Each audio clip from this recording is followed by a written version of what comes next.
Hello, and welcome back to the Everwind Chronicles. I am Doug, your dungeon master, and we are a group of friends and storytellers coming together to tell you a story through Dungeons and Dragons. So, as we pick things back up and also work out a bit of technical difficulties, as we are without our beloved technical support guy, Anthony, here. Tonight, just bear with us.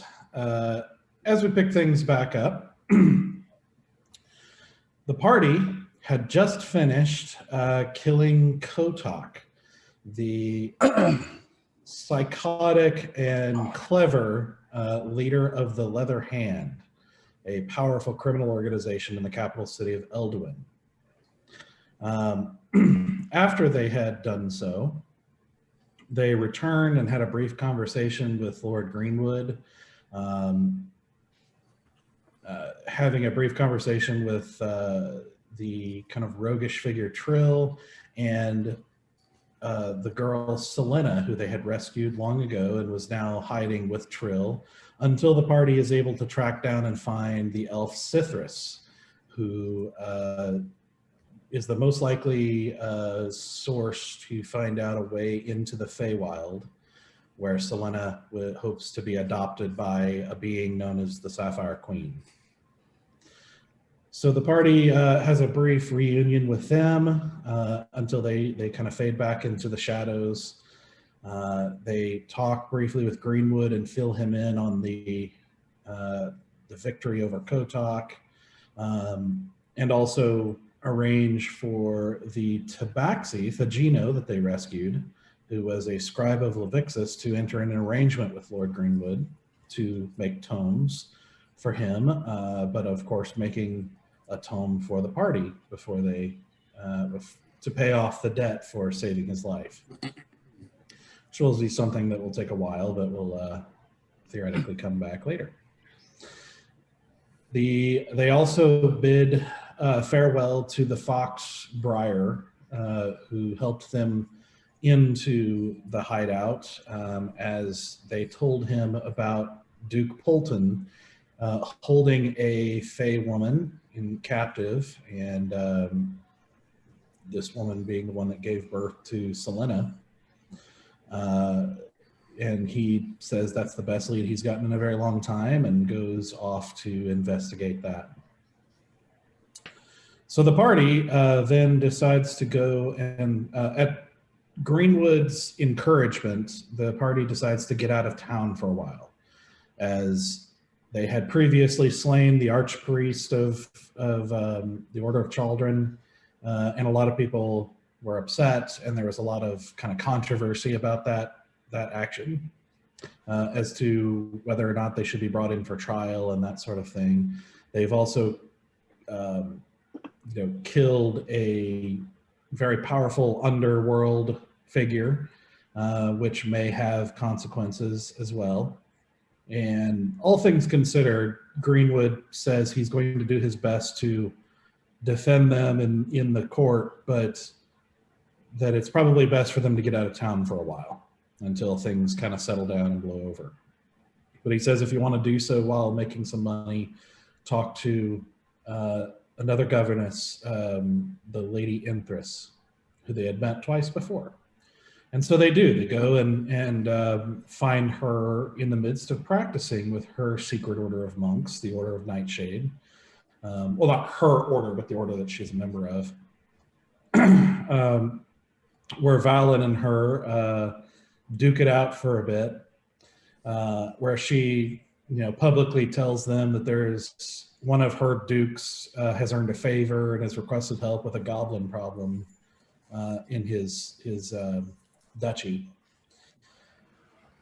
At the at the end of that fight, however, she pulls in very close to Valan and whispers into his ear that they're not going to be fighting goblins. They're going to be fighting a necromantic cult that had secretly grown up, had risen up in that area, but that there seems to be, in her words, the walls have ears, and she didn't want anybody to know that the party was coming. So they needed to pretend like they were on a goblin slaying mission, and received a bounty from her, or technically from Duke Einho, for goblin slaying. We're told to hold the bounty up to the light at some point. So they part ways, and as Valan's condition continues to worsen, seemingly due to the vial that he caught in the fight with Ranmon, and broke, his condition continues to worsen. They decide to book it, not sleeping or resting through the night, even after being fully exhausted and in somewhat bad shape after their fight with Kotok. They spend the night riding as hard as they can, arriving exhausted at the retreat, where Greenwood has sent word to the High Priest Octo, who they had befriended earlier, to meet them outside, in hopes of him being able to help with Valan's affliction. Octo does indeed meet them outside and examines Valan and says that he fears it's some sort of cursed or magical malady, and that it was beyond him to heal immediately. And so they would have to somehow get into the retreat, where there was a magical place called the Fountain of Ramuel, a place that they had seen their first time in the retreat and discussed as a place that seemed to increase the power of healing used within it. And however, the retreat is still full of the high priests and other various priests and paladins and other people who are at the servants and everything at the center. And he tells them that it's probably best that they are not seen. So they need to figure out a way to distract the entire order, everyone at this facility, so that he and Valan, and he takes Stoic with him, can sneak in to the fountain and hopefully heal Valan of this affliction while the distraction is happening.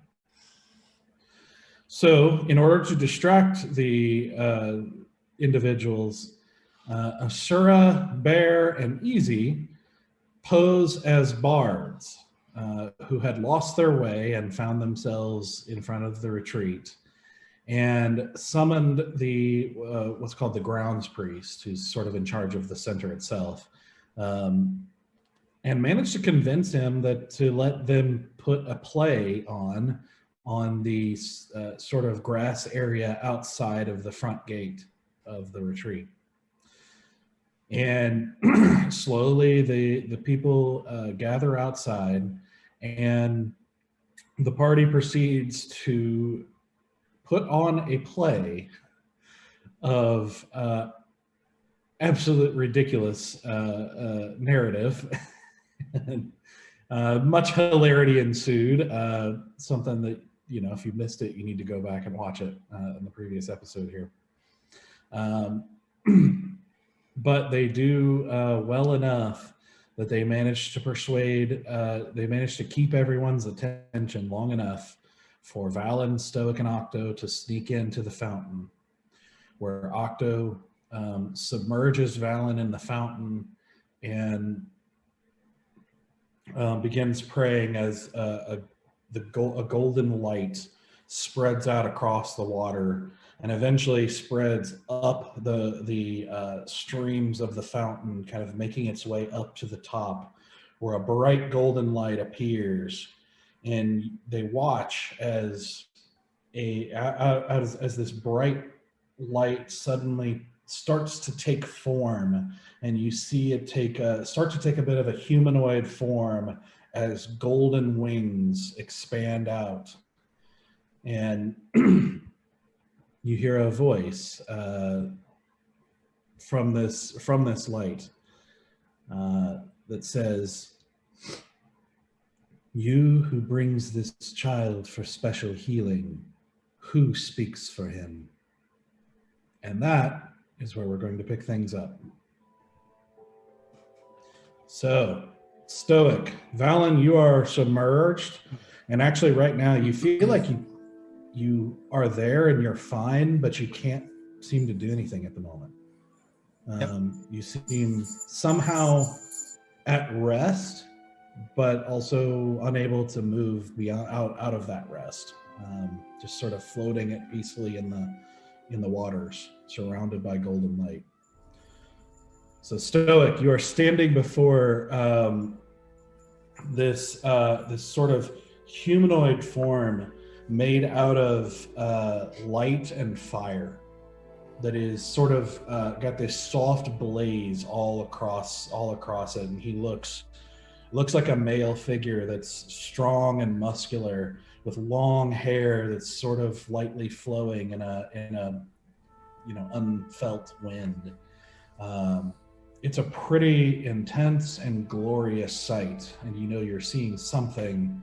You're standing before something powerful and holy. And is he single? After being asked, I will just, because I assume I was standing, and I'll just respond with, I speak for him, but I am nothing but a humble child of children. You see the figure turn his eyes down to you, examining you with this intensity.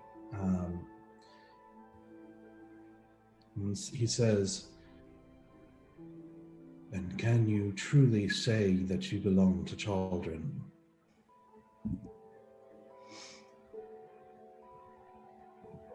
If he'll have me, then yes. I owe children everything that I am.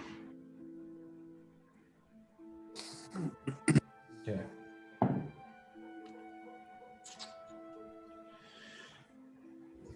You see this figure kind of lean forward a little bit, like getting a closer look at you. And you just sort of feel like he's seeing right through you, like seeing deeper into you than is comfortable, for sure. And he says,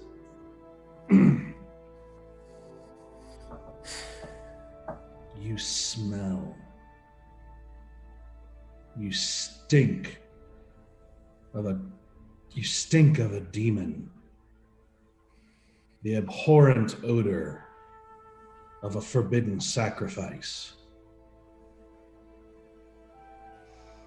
And he says and pauses for again, kind of leaning even closer.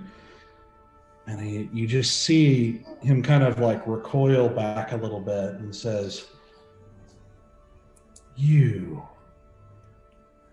dare wear his symbol upon your being while you have sold your soul to a devil? Oh boy. And you see like his whole like presence like flares up in indignance.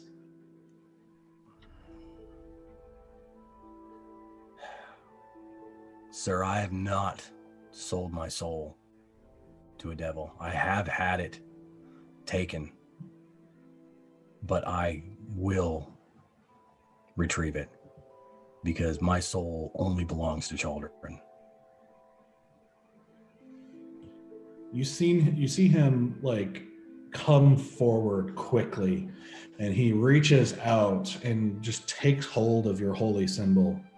And you feel this like vibration of power in your chest as his hand is near you. And he says, "You whose soul belongs to the 9 hells, why should I not take this now?" You may take what you wish, but it will not stop me from following children and doing everything I can to help rid this world of the evils that plague it.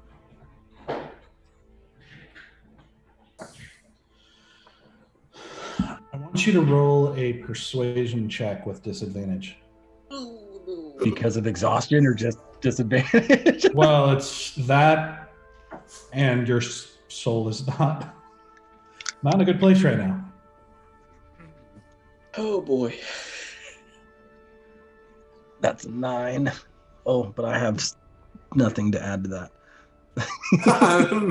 Nothing to add.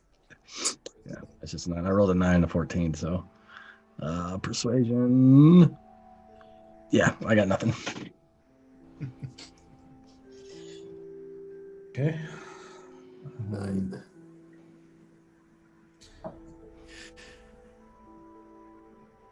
You say this, and you are in this moment where you basically kind of realize, in reality, I don't really have anything. I don't really have any defense here.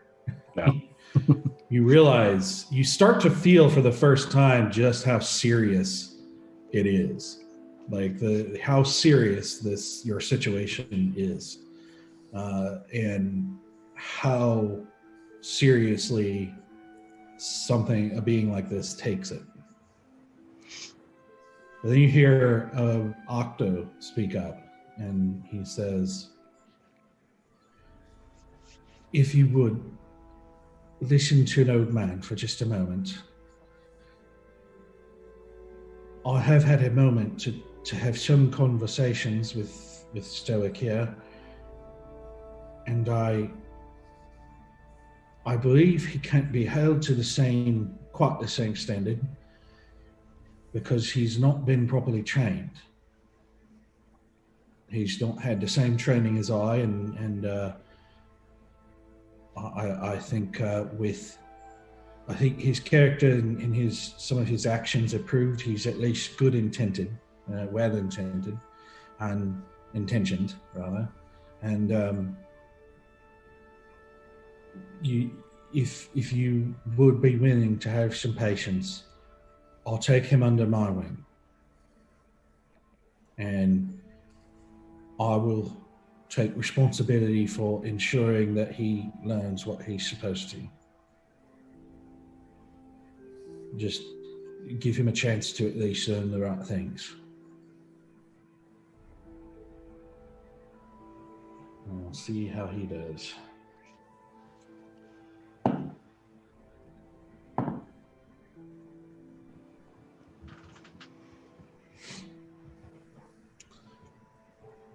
The being turns to Octo and examines him seemingly the same way that he did Stoic. And he says, I can see your long faithfulness upon you.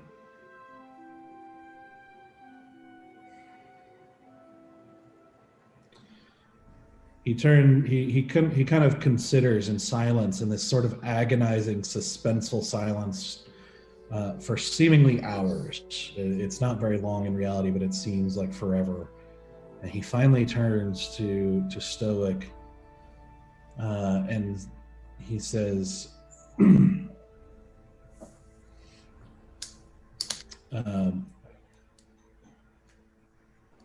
you stand upon a razor's edge, cleric, would-be cleric. You must rectify your soul immediately and cleanse yourself of all impurity. Else you go where children can do naught for you.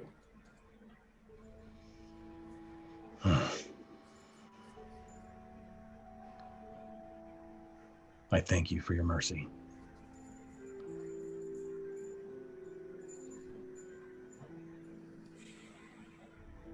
But as such, you cannot speak for this one.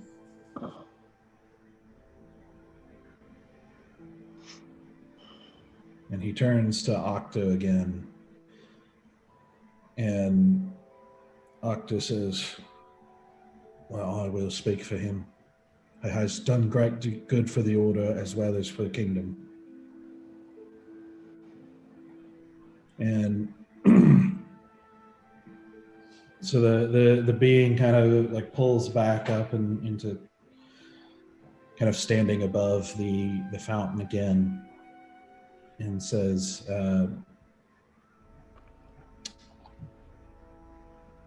very well. Make your prayers.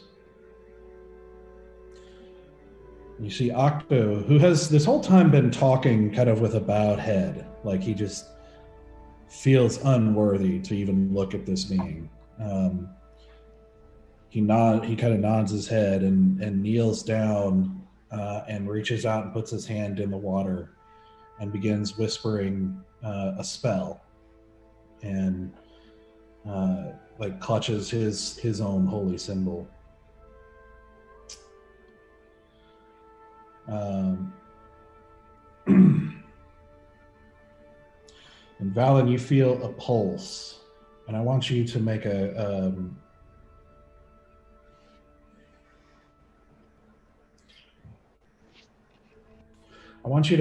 wisdom saving throw. Ooh. Oh, fun stuff.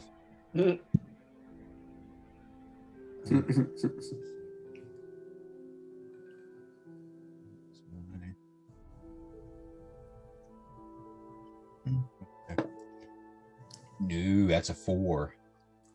Okay.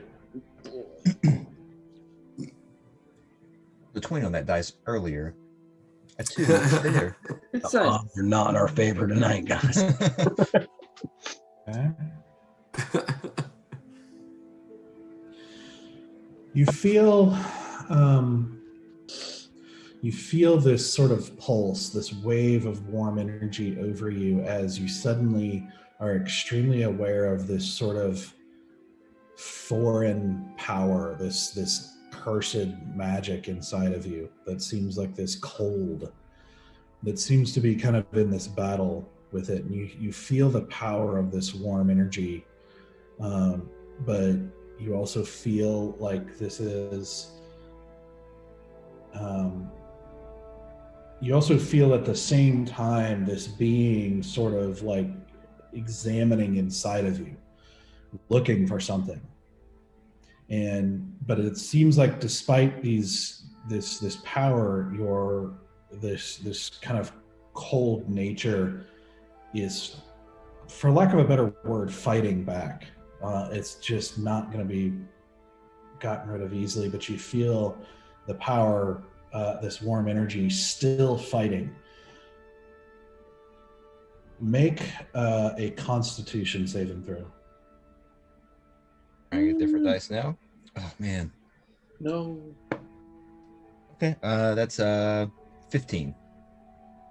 15. Okay.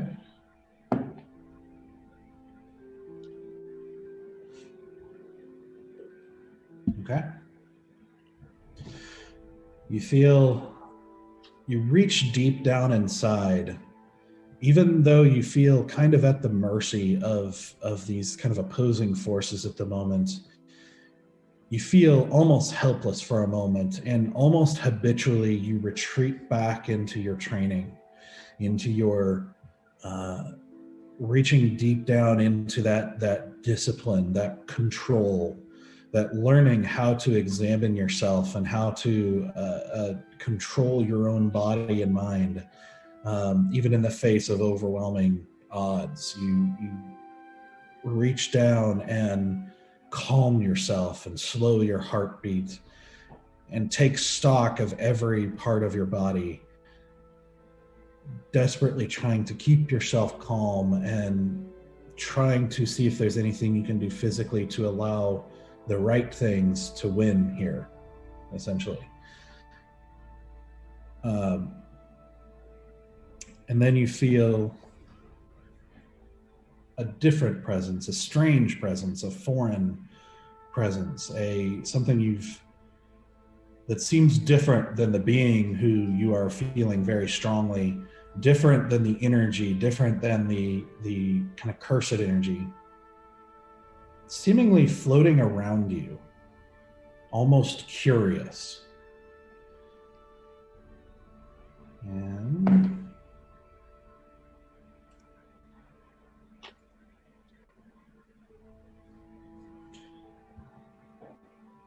you get the briefest image flashing in your mind of a coin being flipped, landing on the ground and you don't get to see the result. But suddenly, you burst up out of the water, taking a breath, and the glow is gone, the being is gone, but you feel a little better. Okay. And you see Octo kind of frowning and saying, "That's strange. That was, but I think it worked." Yeah, I certainly feel at least a little better. You check down as the last kind of feelings of that energy and the coldness and everything are fading even now.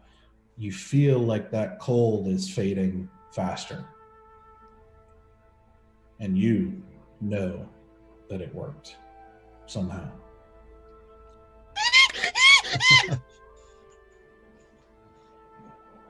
Just gonna run up and grab him by the shoulders and be like, "I'm so happy."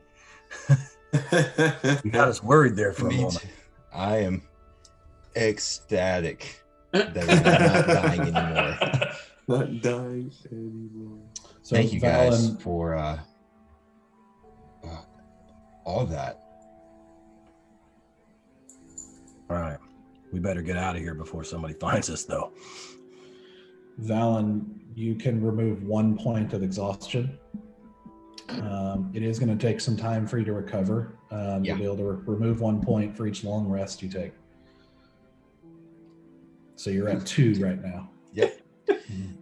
And as we're walking back, just kind of quietly, to where nobody else can hear, it's like, and thank you too.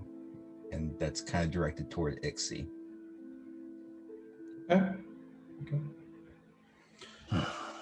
As you guys are walking back, Octo is basically eyes down, clearly deep in thought and with a sort of troubled expression.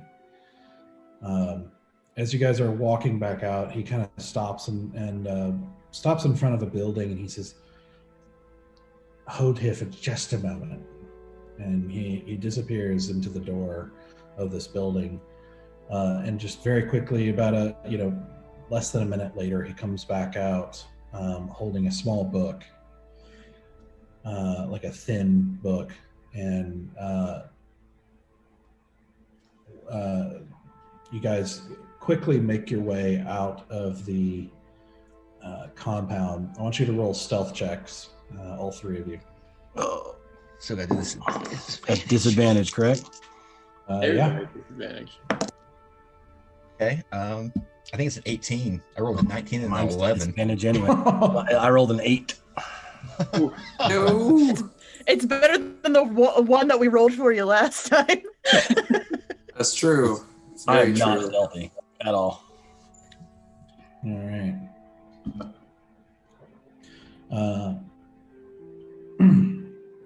So you guys are able to make your way out without any further incident. Making your way out of that final door, as you start to hear behind you, it seems like people are starting to re-enter the compound after the play is seemingly done. After the play ended, I took the hat off of Easy's head, the bear's hat, and I was like passing it around to get tips for our performance. Okay. Smart. Okay. Once we're a little out of the compound, to where a conversation wouldn't alarm people. Yeah. Octo, did you mean what you said? He has this, again, still just this troubled, kind of deep in thought, like pensive look, and yes, it seems you've been making some bad choices along the way. I've definitely made my share of mistakes. I will agree. I don't know if they've been bad, but I've definitely made mistakes.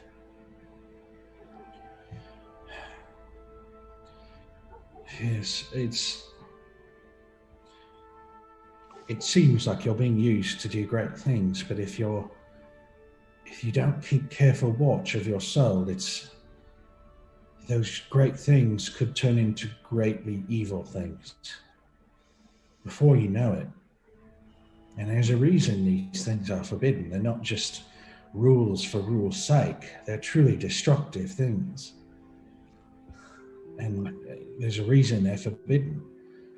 And I don't want you to find yourself in a truly dire situation where no one can help you.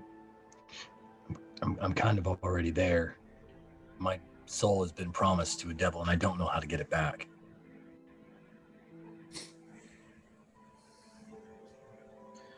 That is Even wanted to. That is troubling indeed. And I mean, I couldn't think of anybody more suited to help me since it was our conversation that cost me my soul. A little passive aggressive there. Doctor says, what do you mean?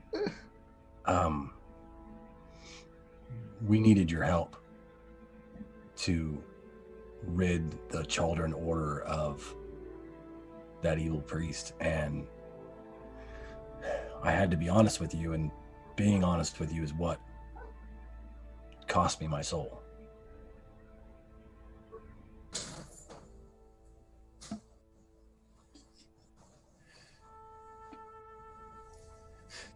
He kind of like thinks for a long minute and says, you made some agreement and violated it.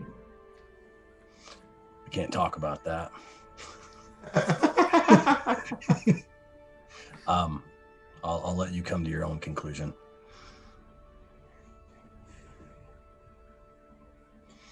Well, that would be troublesome, yes. Which contracts with devils are almost never to your advantage.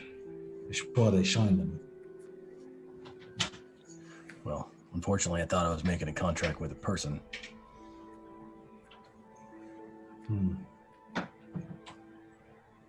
But we do have a tendency to rush in and step in it, and we did kind of bad this time.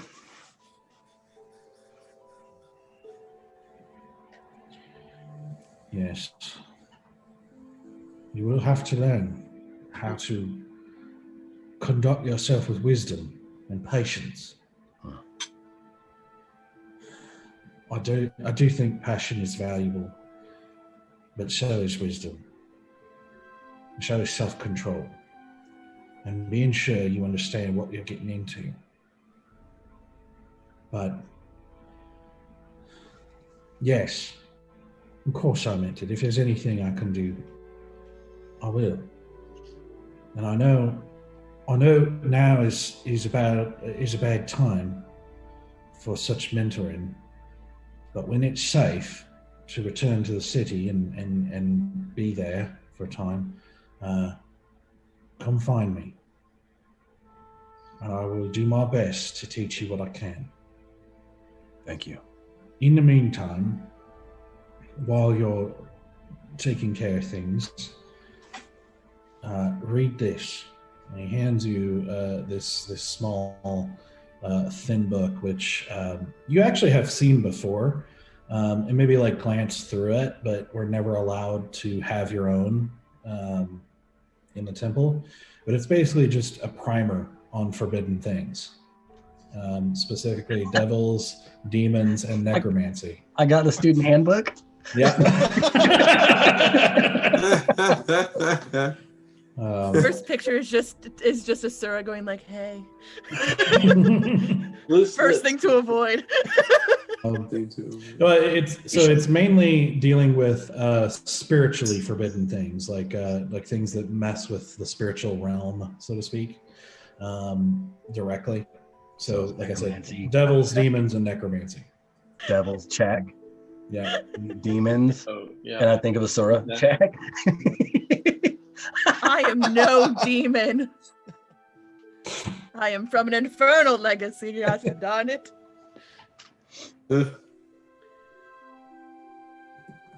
Thank you, Octo. And just be careful not to do anything else that might get you into further trouble. I don't think that being was incorrect in saying that you're on, well, it's thin ice, as they might say. But I will pray for you.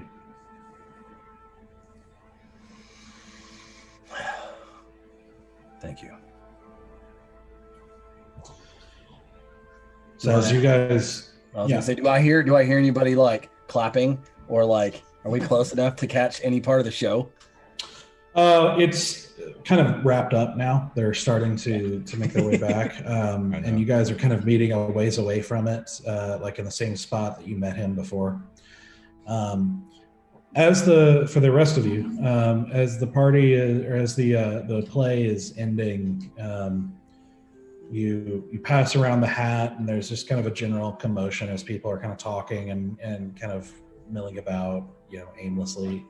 Afterwards, you have a few people who come up and talk about how wonderful it was, and it was a great relief, and you have a couple others who are kind of like lingering closer to you and for longer than you want them to, really. Just Yep. There's always that those. tracks. Yeah. That Fanboys. tracks. Yeah. Yeah, that tracks. a couple of them are, one of them is trying to convince Asura to teach him how to be a bard. Yep. No, this tracks. Oh my gosh, that would be so amazing. But I'm still on my own artist journey, and I think it's really important for every artist to start on their own journey first, and then you find other artists that are equally on their journey, and you collaborate together to grow. Kind of like nods dejectedly. You're gonna do so good. You're gonna be fantastic. I have a feeling about these things.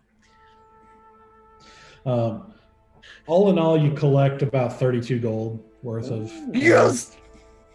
I definitely pocket it before the guys can get to it. We saw you pass around the hat. I'm aware. Make a sleight of hand check. I will make a sleight of hand check. Oh, y'all are gonna hate me. 16 plus 5, so 21. Okay. Perception checks. You can if you want. Yeah. I do. Fair and easy. Yep. I mean, it's not gonna matter, but I do. All right. This is a disadvantage, right? Yeah. In Well, fact, your shit, I sleight of didn't do hand this- should have been disadvantaged. Yeah, too. no, that was. Well, never mind. That's a 10. That's a All right. 5 plus a 5. No, it doesn't matter. All right. It's what is it again? Is that dexterity? Sleight of hand. It's on your skill list. It's a sleight of hand. Oh, No. so it's my dexterity modifier. No, Chris, you roll perception. Oh, I'm only for perception? Yeah. Oh, yeah. sorry, I did sorry, sleight of I'm hand. doing Yeah, perception. I did sleight of hand. Y'all You're need to doing see if you see it. perception. Oh, perception with disadvantage. Yep. This is 6. I rolled a 19 and a 4, so I got 5. I roll a 16 and a 5, so yeah. Mm. Even at disadvantage, Asura gets Wow. away with it. Nuts. There it is. Uh, Okay. So you Your slip time's it gonna in run with out that. eventually. I like to think that Bear and Easy are just so glowing from their performance that they're just completely distracted. No, Yeah. Bear's distracted in the fact that he gets to be away from the crowd and like take a minute to breathe. yeah. All that sweat. Yeah. Like my face paint, I'm sure, is like in puddles at this point. Oh, You look like the that's Joker from Batman. Yeah. funny. Right. So as you guys thank everybody and collect your coin and deal with the kind of hangers on, and a couple of them making, other solicitations to you guys. You guys finally detach yourself and make your way back down the road, then turning off to go meet up with Octo and the rest of the crew. So you guys reunite and Valen's there. Valan? I'm just gonna run up right to Valan and be like, "Are you okay? Are you alive? Are you all right? Are you okay?" Oh, whoa, that's aggressive. Yes, and yes. I think everything worked. Good. And then I just Very good. awkwardly stand back and just nod. I appreciate the concern. Mm-hmm. How was the show, guys? Oh. I don't know if you heard, but I killed. My face into the dirt. Yeah. Yes, you killed it. Great. Yeah, I can see that. She told me to drop her, so I did. Didn't tell you to drop me. I You told did. to put me You down. said let me go, so I let you go. That was you. Easy was truly inspired. In his element. It's no so problem with that all. We always had a little drama times at the schools of wizards at the Vesperwind. It was great. It was just like the polka number 5, as we all do our choreographed dances. It was like I was a schoolboy again. It was great. I am deeply sorry that I missed that. We can always do a revival, of in the future, depending I don't on know about that. Bear, don't be modest, Bear. You are truly a terrifying bugbear, I mean, thank you, but and also a very sweaty bugbear. well, bugbears are sweaty. Have you met a bugbear? Yes, we killed the bugbear when we all first met each other. Oh wait, that Hairy, was- yes. Sweaty, yeah. not as much. Oh. Anyway, whether or not we do it again, I'm glad to see you back on your feet, Valan. Yeah. It's Glad cool. to be back. And So also, Any more vials, in the mid-air. Try to help it. Probably a good idea. Might try to avoid that, but no promises. Okay. So, what do you guys think about trying to get far enough away where we can pitch camp tonight? I don't know about you guys, but I'm exhausted. can we just I could do sleep with some right good here? sleep. Very I think we pooped, yeah. should give ourselves a little more distance from the. Agreed. Yes. All right, but yes, It's about- Unless concerned. It's about mid-afternoon at this Oh. point because you rode through the night and got in 1 or 2 o'clock, give or take. Oh, I thought there was an evening show. I mean, I still say we go, I guess, a little ways down the road, find a good spot, set up camp. I'm exhausted. Perhaps Yeah, I we, mostly want to get away from all the fans because the last thing I want is a fan surprising me while I'm sleeping, I want your autograph and I'm like, please stop. Take my money. I don't want to deal with that kind of energy. Yeah. That's I pretty must negative say, energy. I'm kind of digging the green, though. What, you don't?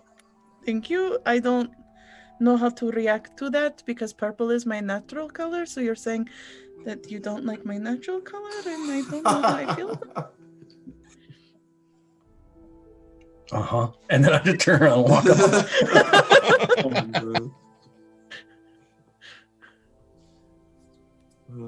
Well, perhaps we start writing for Lady Empress's issues, her province. Valgard. Yeah. Yes. Yes. Yeah. Send it. I do. I will go over to Octo and just kind of grip his hand, give him like a handshake, and just say, "Thank you again for everything. Greatly appreciated." I'll hope that you are able to clear your names and that you all stay safe as we try to reconcile everything. But, Yes. Well, and also good luck to you. I'm sure that you've got a lot to figure out with your order as well. quite a bit, I'm afraid. There's a lot of pain in our order right now. A lot of pain. You will do great.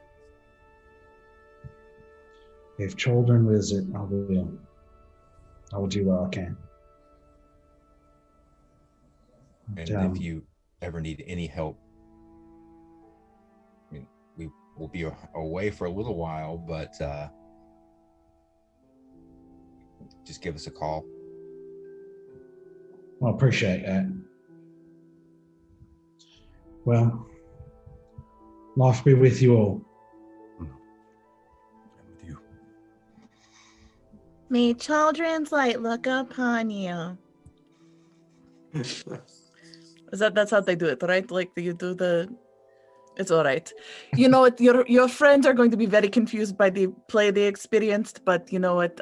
As long as they had fun, that's all that matters. All right. Yeah, he waves goodbye and wanders off through the forest. I'll come Back find you when to things the- settle down. So you guys are traveling? Are you trying to go find a place to set up camp? What are you doing? I mean, I would say let's go find a place to set up camp. Well, Yep. I mean, we should For travel sure. for a couple half hours a day at at least. least. Yeah, can we travel at least till dusk, till like the sun starts to set, and then find a good camp space so we can at least get sort of on the road? Okay. Yep. Okay.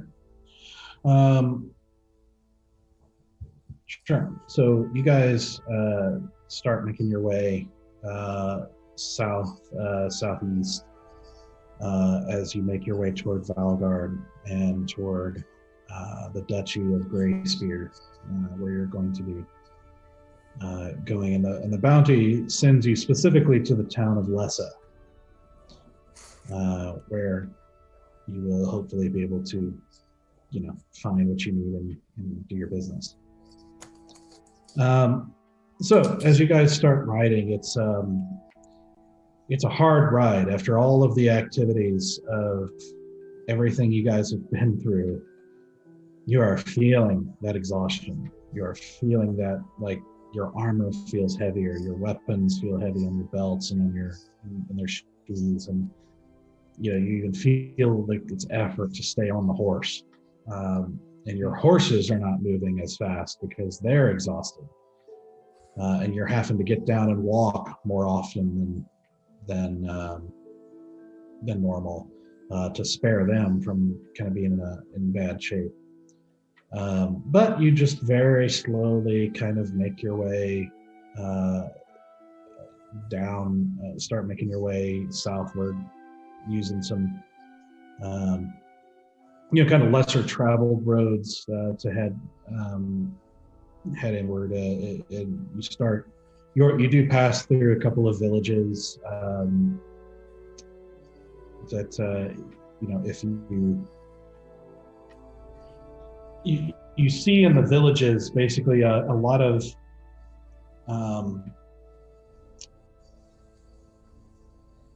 as you roll through the villages, you start kind of detecting some of the you could call it discontent. It just feels different than when you've passed through the villages in Grandia before, where you're just starting to see growing discontent with the way things are in Grandia. You see more mistrustful glances and examinations as you ride through. You overhear little bits of like complaining and things like that. You see at one village, a guy is standing in front of a very, very small group of like 10 people or something like that, also not paying attention to them, but he's sort of talking about how they need to do something because the king's not going to save them. You're basically kind of getting the idea that the nation's growing more and more unhappy with the way things are. You also occasionally see evidence of not only the bandits that used to be kind of all over the place here, but also the goblins. You're seeing places where it looks pretty clear, like there's a wagon that's destroyed on the side of the road, and some kind of worthless, picked over remnants of an attack. It's like old blood stains and things like that. You start to see, you're basically as you get further out, you're seeing some of the, you could call them scars on the land from this kind of civil war, plus the necromancy and all the things that the country is being put through in the last year. Now, as you ride, let's see, this first night, you would have the option to go into one of these villages and stay at an inn if you want to do that, or you can go out to the countryside. It's up to you. At this point, I'd say let's go to the countryside. Yeah, I agree. A bed sounds really nice, but I've missed Carl so much, and I just don't want to be that far away from him. And I just pet my horse.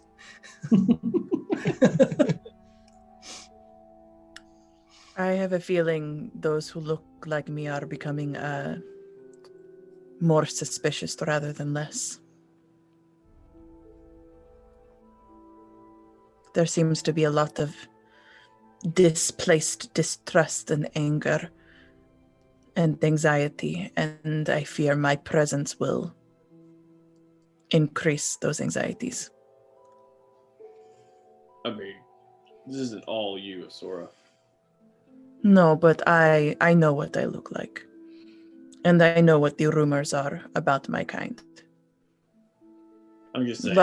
Larger towns are willing to accept me probably a bit more, but I know that I am not a welcome back in Echelon, and I don't want to cause a repeat in other small towns.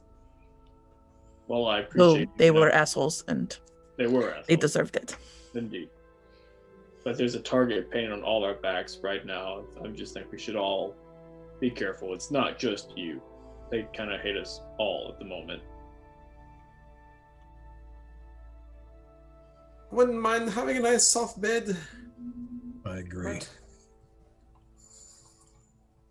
The outdoors sounds not so bad either. So I say we take a nap on the dirt. And let's find a place. One of you roll a survival check. Ooh, I think that should I'm +4. Sarah. I'm +6. Yeah, let's You're one good thing. I don't have much, but And I help Stoic because I actually have decent survival too, so I would probably help out with it. So does that mean it's a straight roll? Straight roll. Yes. Okay, because I only rolled one dice, and it's a 13 +6, so 19. Okay. Yeah, so you're able to go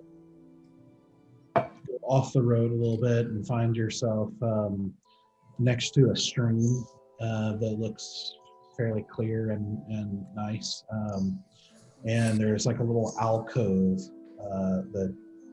of like the embankment that's only about 8 to 10 feet tall, but it's sort of like this little kind of curved embankment that you're able to kind of set up in and be out of view of the road or anything like that, while next to a stream. So you're able to set up camp for the night. Are you guys wanting to do anything? Definitely I'm gonna take a shower. I'm gonna dip into the stream. I was going to do the same thing and get the last of the green off of me. Yep. Okay. I would like to do something right before bed. Gotta make sure I got enough. I saved one spell. I would like to cast message. Okay. Or no, sending, I think. Sorry, not message. Yeah. 25 words. I would like to send a message to I can't remember her name, but the bookkeeper for Kotak. The keeper? The keeper. Yeah, I would like to send a message to the keeper. Okay. Oh shit. And let's see, I got 25 words. I'd like to say. So this is Stoic. We signed a contract. I broke it. Is there any way to fix that? Please. Oh, jeez. It's 18. Please reply soon. Okay. XO. Yeah, XO. So, P.S. Kotak is dead. Yes. What she said. Remember that. Yes, Kotak is dead. Did you do that in secret, Stoic? Nope, just sitting right by the fire. Just like I'm talking to myself. I guess I'll say I was there, and I'll be like, "Did you not learn the first time? Who are you telling now that you broke a contract?" The person we made it with. Oh. I was hoping if anybody knew if there was any loopholes, it might be the person who wrote the contract. Hmm. Because at this point, I'm kind of out of ideas. I thought we could do that dagger thing. Or the amulet thing. Why don't you steal an amulet? Eventually, if we happen to come across it, and I might know what it is, but the chances of that are, I feel like that's a little out of my control. And if I can find another option, I'd sure like it. Hearing all this, is there a way I would like to do a possible check on devils in packs. Do I recall that in like history of teaching at the Everwind? Is that something that would be possible? I didn't know you were a teacher. Let me That's very easy. From other professors. I was too much of a hooligan to become a professor. Free spirits. Professor. Okay. Class clown. They're allowed to respond immediately in the like manner. So as you say that, you hear once again the keeper's voice in your mind respond. There is no help for those who cannot keep a secret. It is beyond my power to control a devil anyway. You are screwed.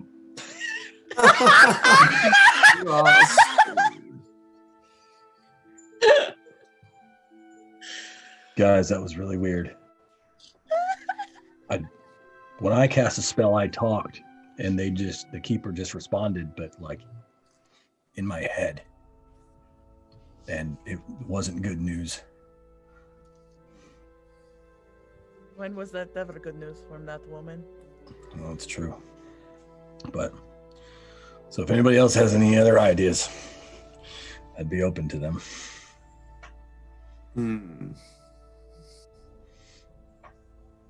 Also, are we really going to kill goblins?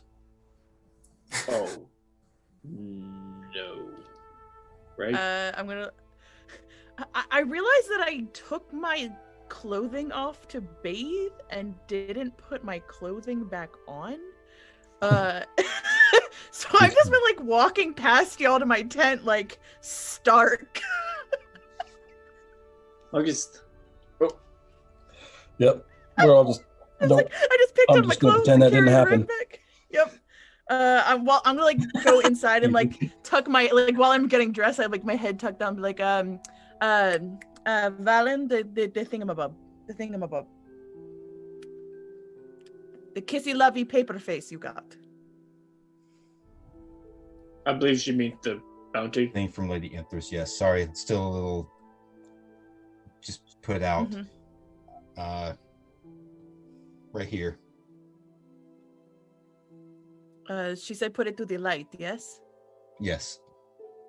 So I'm going to take it and like put it so we have a campfire going, right? Sure. What? Yep, I'd say so. I'm going to put it out. I'm not going to put it like in the campfire, but I'm going to put it towards the campfire light. Okay. Light So on fire. as you hold it up, you see the kind of standard language about slangs like goblin menace and a small reward involved in it. You actually see as you hold it up to the light, you see kind of written faintly, just in a way that only shows up as with the silhouette or with the light behind it. It silhouettes words in between those lines, and you see. Find the halfling Barbic at the Crushed King and tell him Einho sent you. Halfling Barbic at where? Crushed King. Crushed King. Did you say tell him I know sent us or I know sent us? Einho sent you. Einho? The Duke, Einho. Einho. I know. And How much Barbic money is on? I know. How much money is really in the margins? doesn't say. God damn it! I'm not doing this all for 200 gold. She made it pretty clear before you left that she's gonna reward you well if you take care of it. True, she did. Better be more than 200 gold for You- this. it's nonsense. pretty clear that the whole bounty is just a ruse. Like it's not Yeah. meant to be. But that's all that says in the margins. Yeah. Okay. I'll pass the note back to Valan. Roll that back up and And I'll let the whole team obviously know what I read. Gotcha. Does anybody know where that is? The Crushed King that we're looking for? I imagine it's in town where we are supposed to be heading anyway, into Lessa. Oh, that makes sense. So I'm sure if we get there, we can just look around or ask for the Crushed King. All right. Barbic. Does that? Halfling named Barbic. Oh, not a bard. Halfling. Well, I don't know if he's a bard or not, but he is a halfling named Barbic. He's like a half barbarian, half. Well, that's what I thought. It was like a bard barbarian. He'll give you Barbic inspiration. Yeah. Yes. You're welcome. But Easy, you had mentioned that you were saying something about the devils. Yes, But if you steal of me, I will slap you. Okay, yeah, Chris, you were wanting to do something. I was thinking about it, but I may tell them I want to sleep on it because I don't want to roll with disadvantage and try to figure this out. We'll think on this tomorrow. I would like some sleep. Okay. Okay, so you guys are nothing else before you go to bed? I want to spend a little bit of time before I go to sleep working on some plans to improve my like weaponry skills, like my fine detail weaponry skills. So making like lighter, more like aerodynamic type of like daggers and like other small weaponries, and like if I can fine tune like arrowhead tips, like just like coming up with ideas of like better ways to use a lighter weight metal to really make like a hard, durable but really light maneuverable weapon. Yeah. Okay. Yeah, just some concepts. Yeah, just like obviously you'd have sketching to- out some ideas. Yeah, you'd have to find metal and materials and things like that to execute that. That's not just standard steel. But yeah, some concepts for sure. Makes sense. Just going to quietly read my pamphlet. Your track. Okay. So going through your special changes as a cleric. Special changes as a cleric. So the primer, it talks about a variety of different things, but of course it gets a big focus on those three things as things that are expressly forbidden for anybody involved with the Order of Children to partake of or be involved with. It does give you a very brief explanation for kind of why and what each of these are. It talks of devils being punished for eternity for their evil and for the sins of their lord Asmodeus. And their punishment is to be basically eternally at war with the hordes of the abyss. And the devils are creatures of order and strength, and are also ruthless and heartless.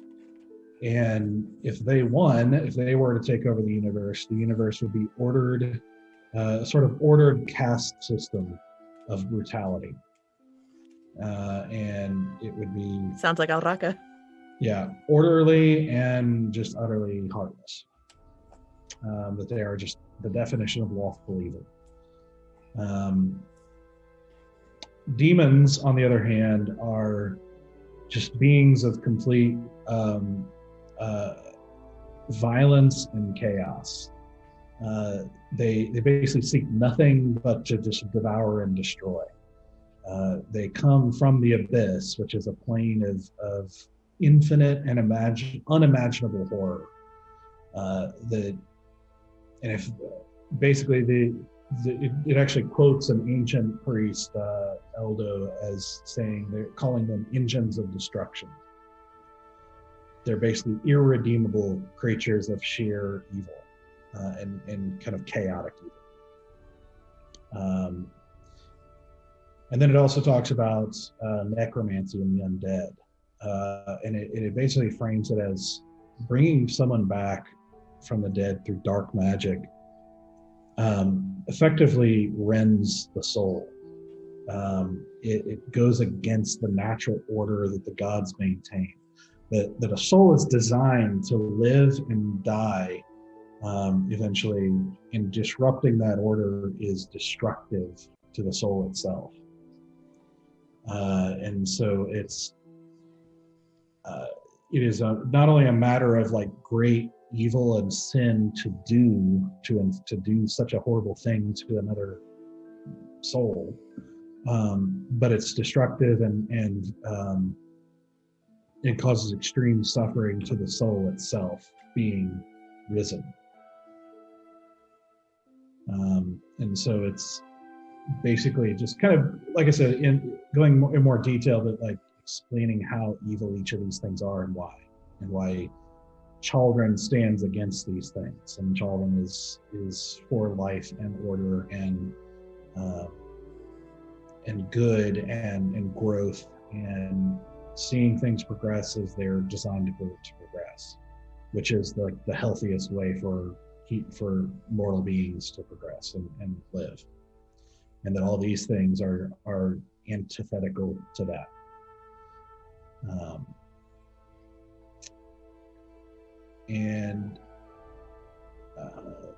It's just sort of a primer that's been the focus. It briefly mentions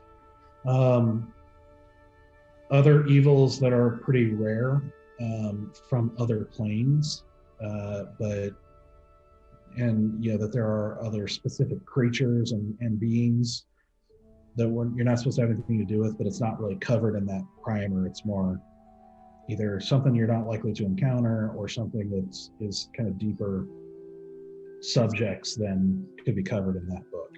You get the impression, even as you read it, that this is not a highly intellectual book. It's meant to be for kind of entry priesthood type stuff. Like it's like younger people aspiring for the priesthood. would read that to get a primer in that subject. It's a kid's book. Cauldron for Dummies. Yeah.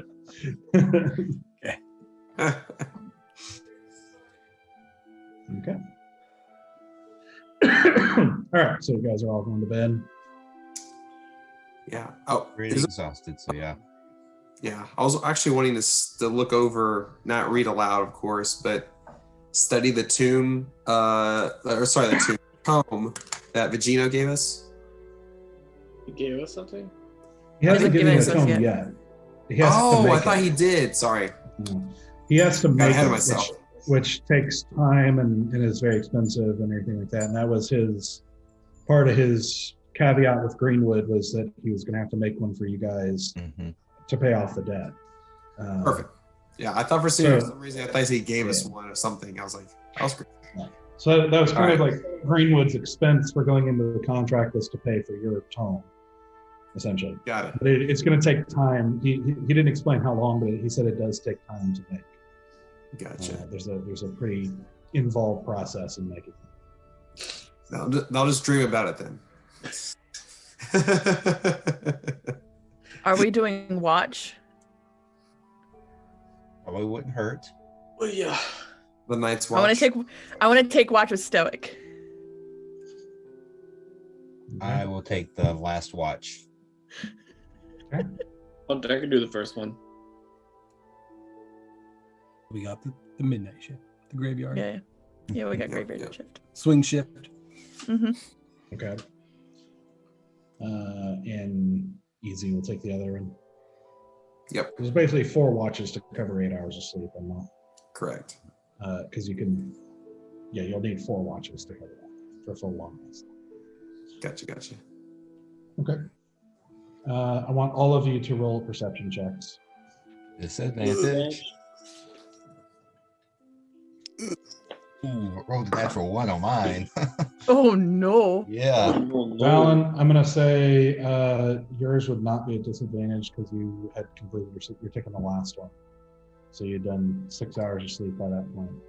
I would still have this. Well, it still would actually, yeah. Yeah, because I've still got 1 point. Never So mind. it's a natural 1.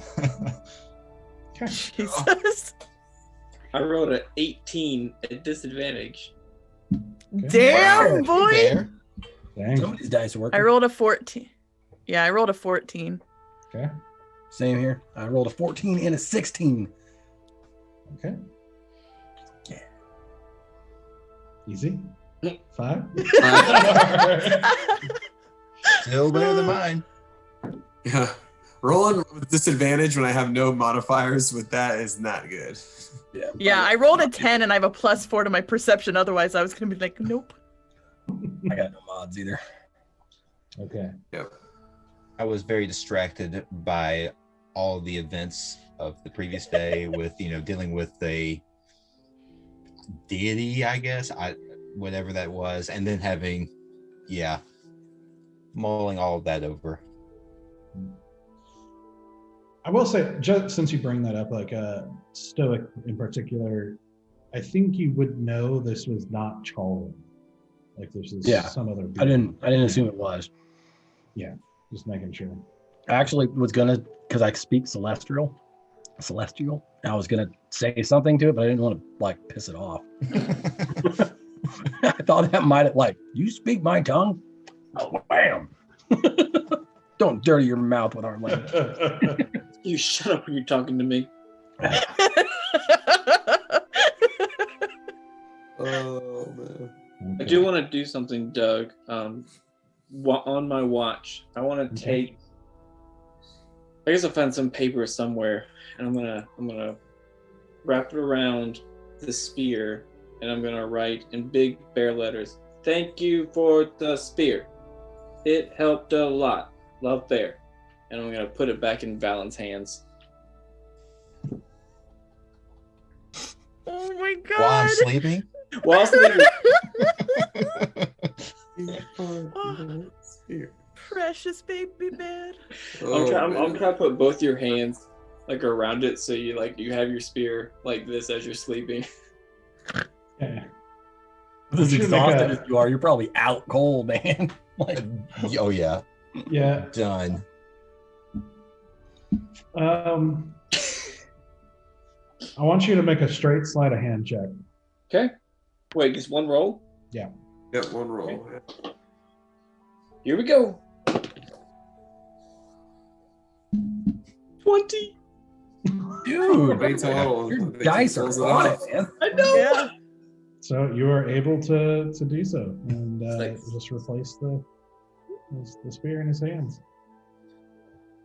Yeah. Precious baby bear. I nod at my, So good. I nod at my my duty, and then I go wake up Stoic and Asura. Okay. Still Sarah. Anything you're wanting to do on your watch? I'm gonna pet. Keshi, and then I'm gonna pet Carl, Don't and touch then I'm gonna look at Stoic. I give him an apple. Will that make it better? Ruin his diet.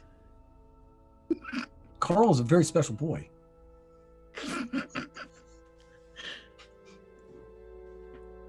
Stoic, I think we have some unfinished business. No, don't touch my horse. I think that's pretty clear and finished. That's not what I'm talking about. Oh. What are you talking about? Kotok. In that room.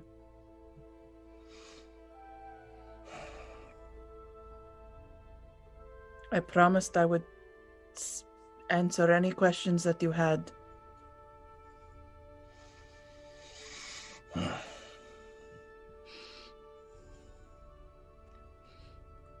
Why did you act all chummy with him when we all first met? Because Hidressa asked me to become friends with him for information.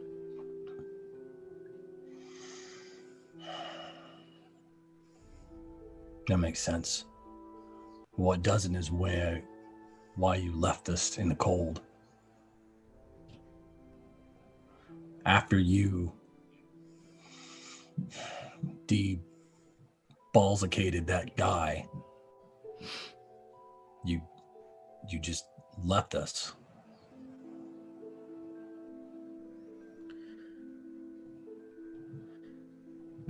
I was afraid of what you were going to think of me. And I didn't want to see your faces. Because I would not have been able to bear to see what I saw. Or what I thought I was going to see.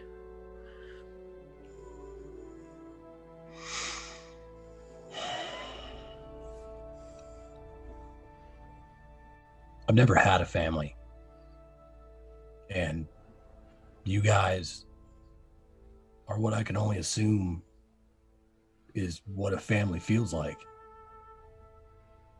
And you don't have to worry about how we're going to look at you, because we're going to never look at you any way than as family.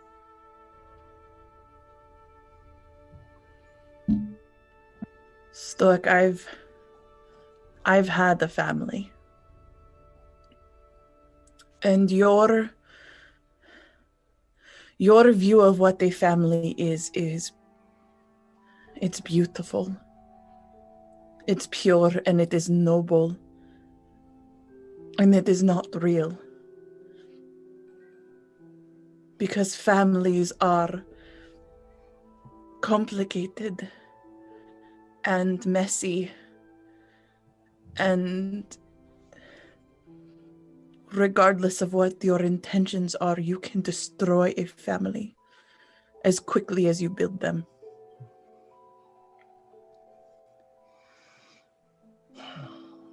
And I have destroyed families. And I did not want to destroy this one too. And you won't, as long as you're honest with us. I mean, I can't always be honest with you. I can't. I'm not capable of always being straightforward with all of you. There are things that I am not yet able to speak on, or don't want to speak on, or contractually obligated not to speak on.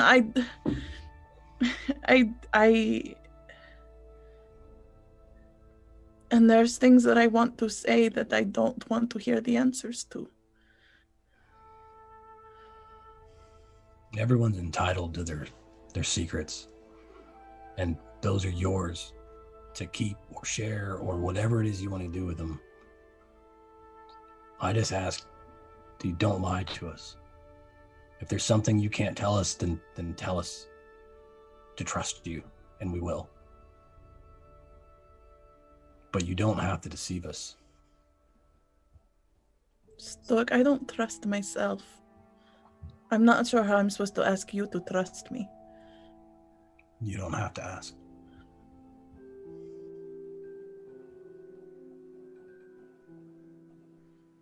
There's so many things that I want to say. I want to tell you so many things. All of you. I just don't know if you would love me in the same way if you knew all the things.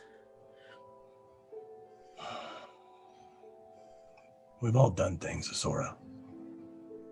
And that's what brought us all together. Who we were before we became this, whatever it is. Not the same people that we were.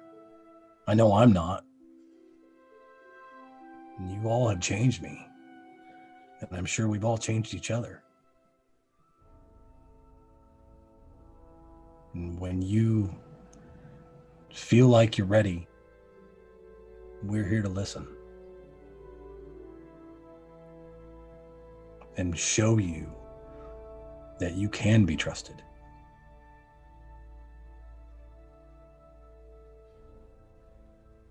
Kotak brought out the part of myself that I am not very proud of.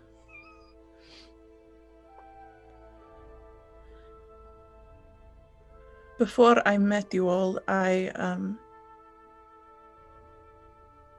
was running away from something that I had done, and I was a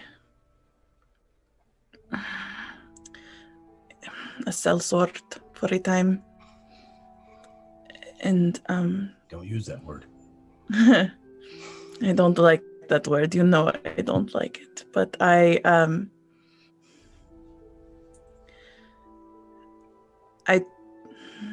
tortured people for money. And when I met Kotak and had to be the type of person that was going to get Kotak's attention, I had to slip back into that version of myself again. And it scares me how much I really like her. I like the way she fits. I like the power that she has, and the bloodlust that she has, and the confidence that she has.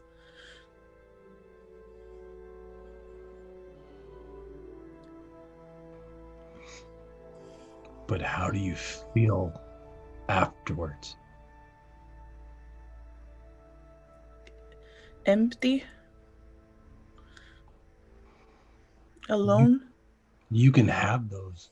You have more confidence than any woman I've ever met. That is not very fair. You've not met many women. That's true. Doesn't change the fact. But you're confident and amazing, and we'd all be lost without you. You can. And that is true. You are all terrible at traveling. You can be whoever it is that you want to be, and I'll accept that as long as when you wake up in the morning, you like who you are. I'm working on that.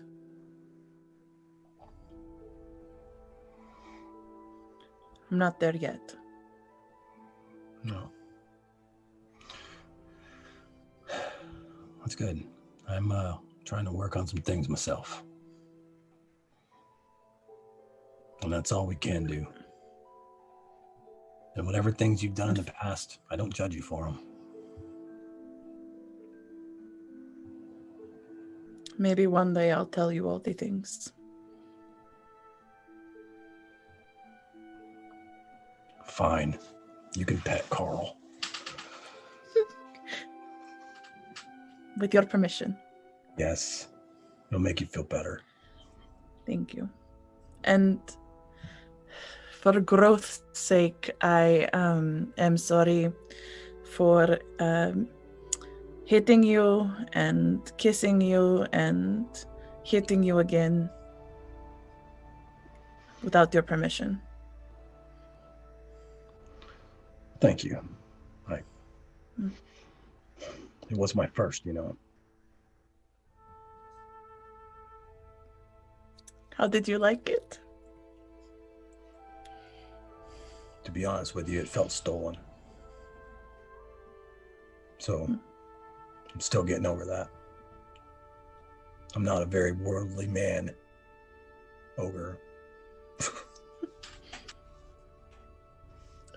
I'm sorry for stealing that. I like to steal things, but that is not something I would have stolen had I known. Apology accepted. Think of it as practice then. No. I can see where this is going. No, I promise. I am not trying anything. I promise. I'm not trying anything. Good, because I'm trying to stay on the straight and narrow. Octo gave me this book that I'm reading, and I've been doing a lot of stuff I shouldn't be doing, and having a lot of thoughts that I probably shouldn't be having. So I'm trying to be better. That really upsets me, but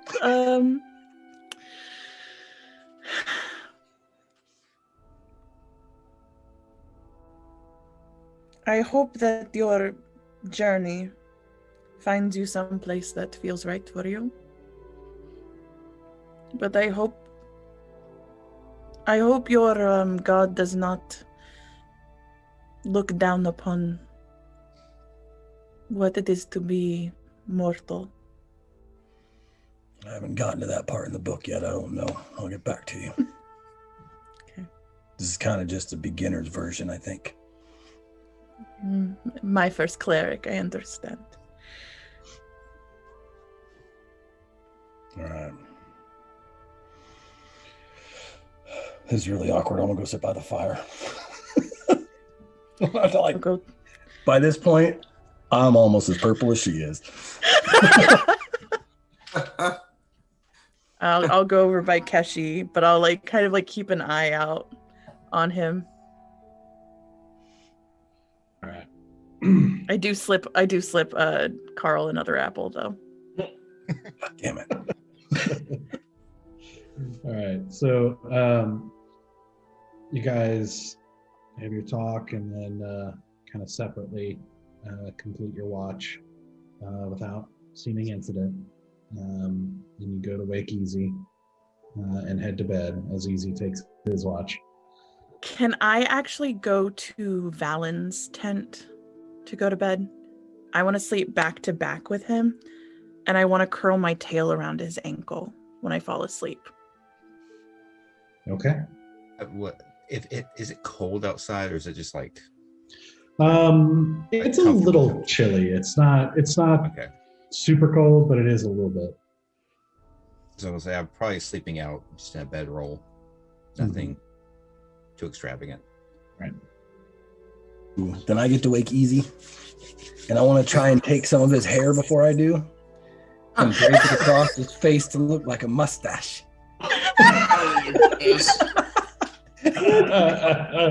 Because I'm I'm very bearded. I'm kind of curious on what, he might look like with a mustache. Make a sleight of hand check. Oh, I got nothing on that one. Disadvantage. Oh, damn it. That was a 12 too. Hold on. And that's a 1.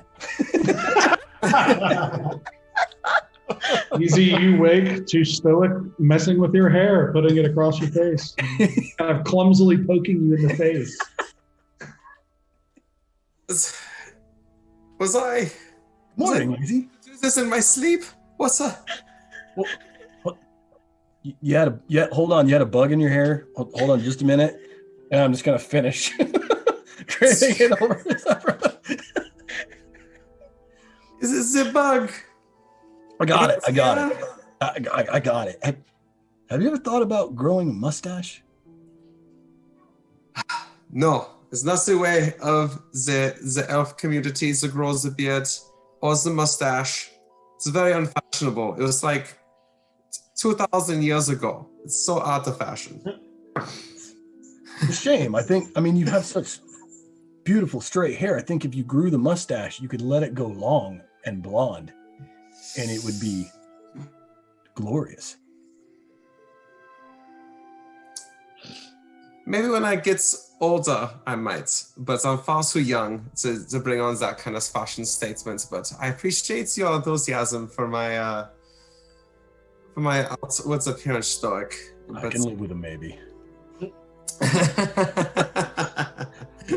All right, well. I whip out my pipe and kind of like disgruntled because I just got woken up in a really weird way. And I shuffle off and smoke my pipe in the corner. You know, as my perception is so bad because I'm so disgruntled by how I was woken up. All right. So, despite your distraction, you are able to complete your watch without any incident. So you go to wake Valan for his watch and find Asura asleep in his tent with him. Eyebrows raised. I'd rather go in because I was gonna go in the tent and wake him up. I just open it up, cast Mage Hand, and just slightly poke him like I'll poke him. What? I'll poke him right on the arm. I'll poke him on the arm just to wake him up with the Mage Hand. Is it my what? It's wakey. So Valan and okay, bye. I closed the tent door. Yeah, trying to take a look over. Okay, and I pull the blanket up a little bit over and go outside and do my watch.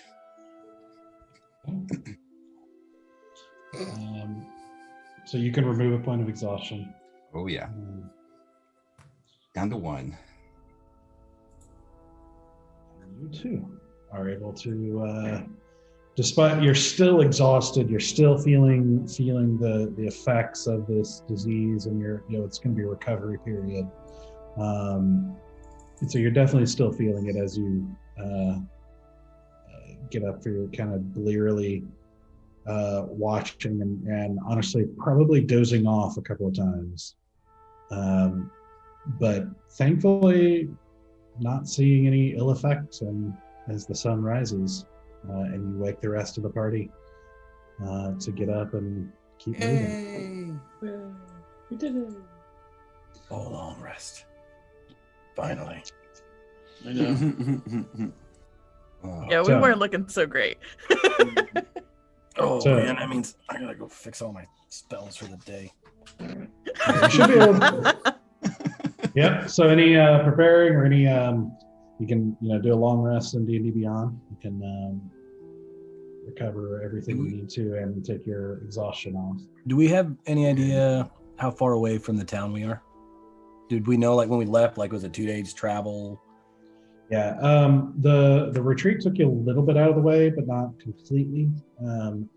So you're probably still about 4 days away. Oh, okay. Okay. That changes things.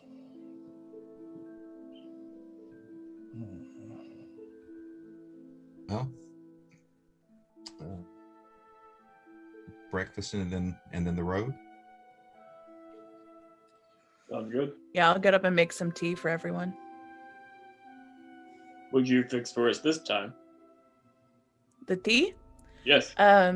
So I found along our little alcove area that we were sleeping, I found these little tiny blue little flowers that had like a sweet like honey smell to them.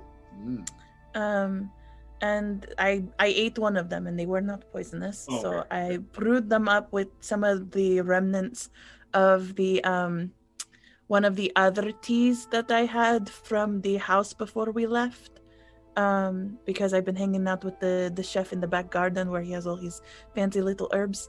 And so it's like a honey and like it has a little bit of like a rosemary quality to it. It's kind of the tea that got brewed, like the combination of these flavors. Mm. So it's got a sweet and earthy quality to it. Yeah, you can really taste the rosemary. It's good. Is it actually good, or are you just being kind to me? I think it's really good. Good. I like You're it. getting, Thank you're you. getting a lot better at this. Thank you. I am working on my tea preparations. It has a nice bouquet. Thank you, Easy.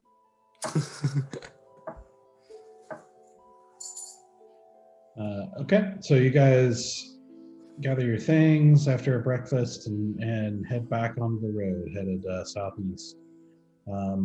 You eventually realize through passing through some villages and things like that you have at some point crossed over into Valgard,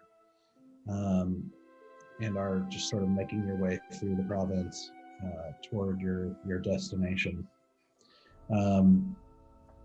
You see that it's a little bit colder, just overcast for the first part of the day.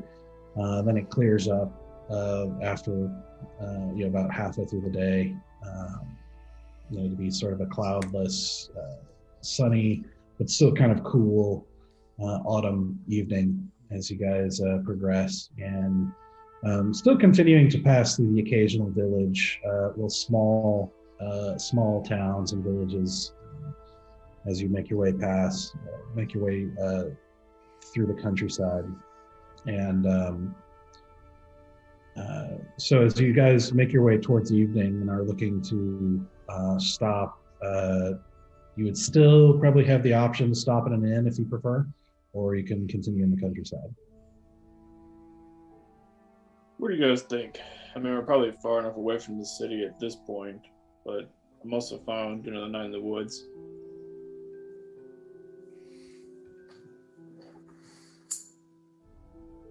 I like a good campfire, personally. All right. Me too. Another night out. Sounds good. The woods it is. Suits me. Okay.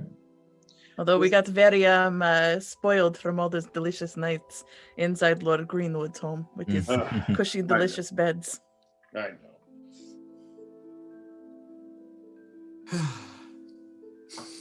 Maybe Thorbic will be able to give us a bed. Okay. Or at least the place where we meet them. Yeah. So for the second, are you saying you don't want inns at any part of the journey? You want to stay in the woods? Yeah. Probably, yeah. I also would like to, every night we stay in the woods, starting this night when I'm not exhausted, I'd like to set up my my trap every night. Okay.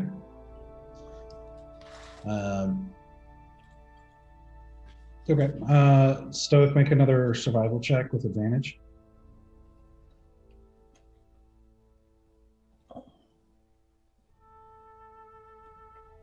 Stoic. Yep, sorry. Uh, I was trying to figure out my spells. Make another survival check with advantage. Ooh, with advantage?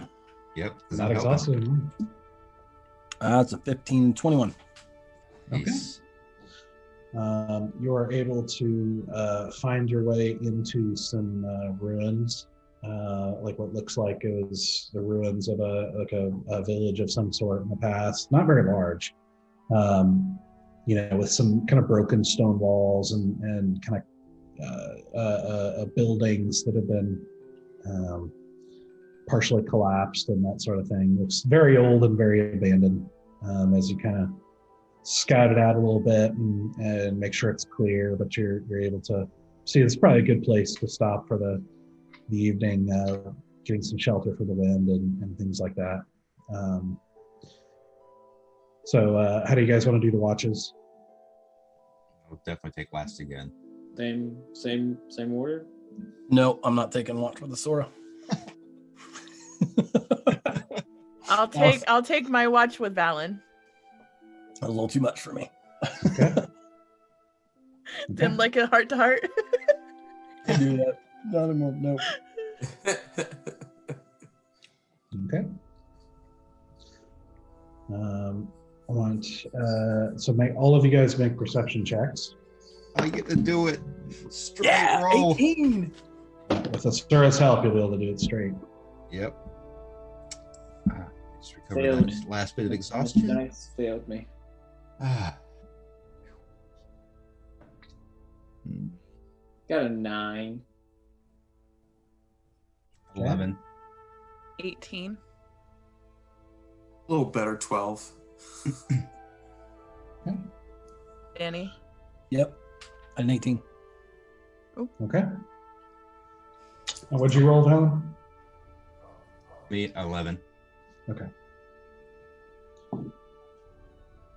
Okay. So you guys settle down and let's see, Bear does his first, right? Anything you want to do, Bear? Yeah, I'm gonna set up my trap. Okay, make a survival check. Okay. Oof, I got a -2 survival. That's a 9. Okay. 9. Okay, so you set out your trap and you'll have to check it in the morning. Okay. If you find a spot you think might work and set it out. Yep. Then you go to wake up Stoic for his watch. Yeah. Stoic, is there anything you want to do on your watch? I'm gonna reread my pamphlet. I've pretty Okay. much been doing that every night. Sure. Okay. So you take some time trying to keep an eye out, but also reading and trying to absorb the primer that Octa gave you until it's time to go wake up Easy for his watch. It's more like read a line, sit and ponder for 10 minutes. Read a line, sit and ponder. All right, I'll wait. I'll go gently wake up Easy. I'll shake his foot. I should say one tiny detail that I forgot to mention in the first part was that the war between devils and demons is called the Blood War. Okay. So Easy, it's your turn. Is there anything you want to do? Yes. I would like to do, I guess it would be a religion check to see if I can recall any lore that I had learned in school, specifically about pacts with devils. If there's anything that I may have remembered or recalled about that. Yeah. Yeah. Okay. Do it. Do a All religion right. check. Come on. Ooh, it was so close to natural 20. It rolled off of it. Now it's an 18. Wow. Okay. Still pretty solid. Yeah. But I was like, oh, it was so close. It was there. Yeah.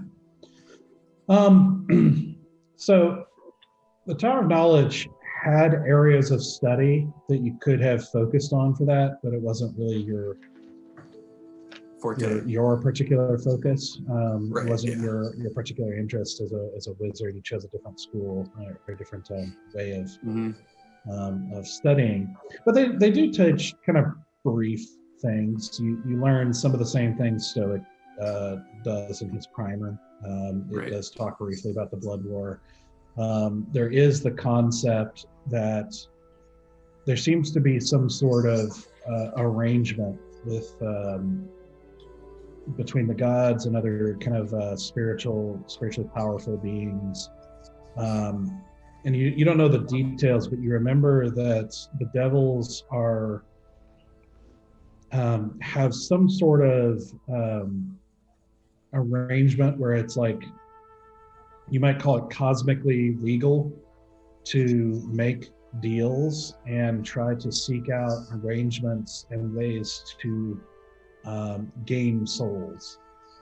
And most of those souls are to be put toward the blood war. And it's part of how the devils recruit, so to speak, for fighting that eternal battle with the seemingly infinite demon hordes. And that it's basically allowed in a cosmic sense for them to sign those contracts, and they, people are kind of held to them in that kind of eternal sense. That there is something briefly mentioned about an eternal court that seems to educate some things like that, but there isn't any detail that we know beyond that. Okay. And that there is some warning in part of that kind of brief pass by of info. That again, devils have a way of making deals that always come out to their advantage and often not to the advantage of anybody signing. You have to be extremely clever and careful to come out in an advantageous way in the deal. And it does happen, but it's just difficult because devils are very clever in the way that they do contracts, because they have to be held by them themselves, but also so that they can get the best possible deal. Because there's also some struggle within the Nine Hells to advance themselves among the tiers of authority and power. Okay. And so it's like not just a matter of gaining souls, but also advantages to themselves too. Okay. That's about as far as it goes for my your knowledge. Yeah. Grew a lot. Learned as a person. All right. I feel pretty. Very, sitting I'm folding my legs folded Indian style, holding my pipe with my mage hand, my arms crossed on a tree limb, as I'm pondering these moments about religious and cosmic and eternal events in our universe. As wizards do. As wizards do. The enigma that is easy continues.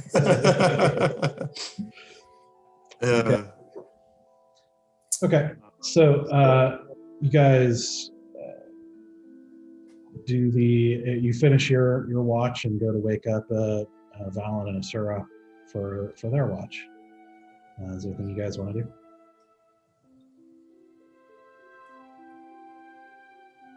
Sit awkwardly. Just gonna sit next to Valan and be like, how are you feeling? It's just the first time in, 2-3 days that I feel kind of back to myself. Feels really good. Well, you look less like shit, so that is good. That is very good. I know you guys were otherwise preoccupied at the retreat, but I feel like maybe Ixie might have intervened again. I had this very strong vision, maybe. Not really sure what it was, but of a coin being flipped in the air, and it landed, and I couldn't see what the result was, but it was after that I felt whatever it was being lifted. Not really sure what to think about that.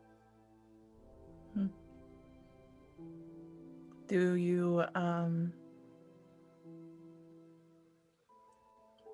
want to pursue your embrace of Ixie? Maybe. You know, when we were early on in this thing, this journey that we're on with each other, Stoic, I think it was Stoic or was it Bear, asked a question about Hera, about whether it was like a worship kind of thing, kind of similar to how they interact with their gods. And I really didn't think it was, and I still don't think that it is, because I've never interacted directly with a Hera, as far as I know. And that time in the Temple of Ixie where I played the game of luck was the first time that I felt a connection to something bigger than myself, a true connection, not just learning tenets and ways of discipline, but a true connection. And it kind of shook me a little bit. What does that mean for you upon your journey? I still feel this drive to find, rediscover, or learn where Hera is, where he has been, why I'm the one that was chosen for this, if that's even what it was. But there's just some confusion because Ixie is kind of the antithesis of what I learned in the monastery, all about discipline and learning to do, like, if you did things the right way, then the right things would happen. And Ixie is a little bit more up in the air, which kind of tracks with how things have gone for us.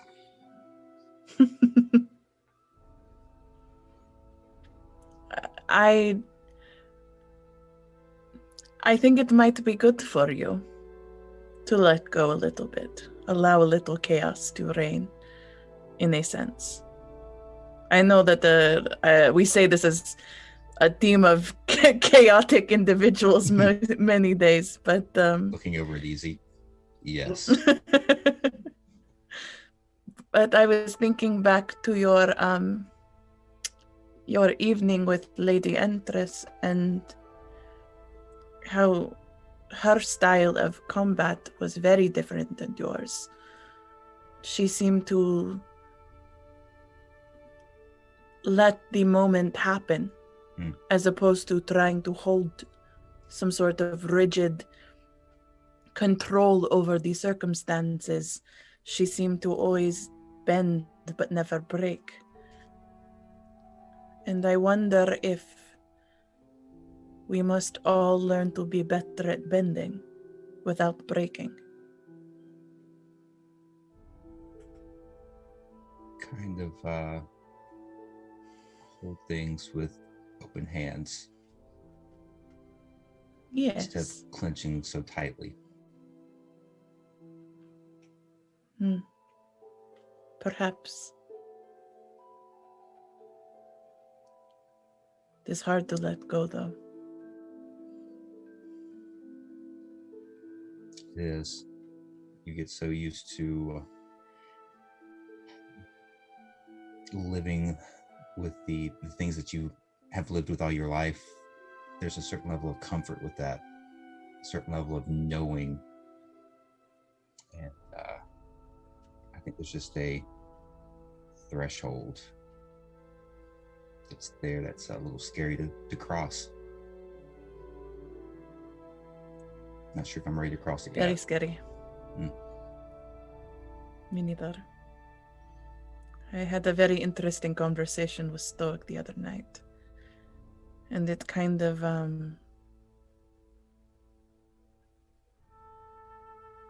It has made me both more at peace than I think I have been in a little while, but I am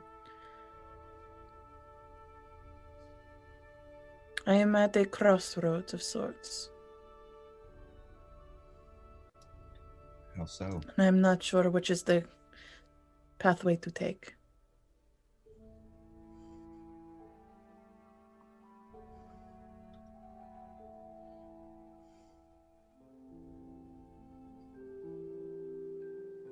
I'm torn. My teachings tell me that there's a clear path through discipline and meditation. But everything that I've experienced since I met all of you and Ixie has kind of come into my life says you make a decision and let luck take it where it's going to take you. And my life has taught me, I obviously don't subscribe to anybody, but that it is better to never trust and just live alone and suffer for your sins.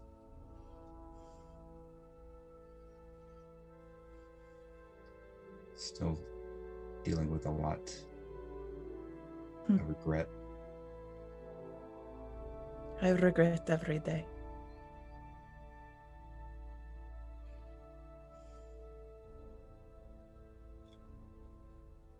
Regret strong.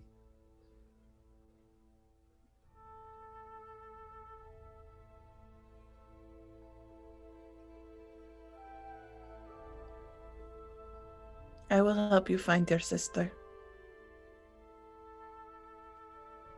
And I will walk with you down whatever path you choose.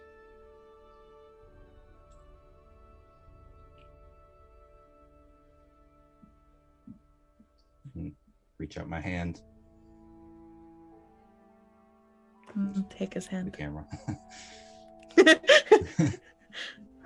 And just hold it. Yep.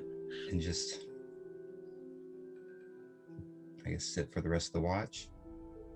Yeah, I'm gonna sit shoulder to shoulder and like after a while just kind of like dip my head onto his shoulder.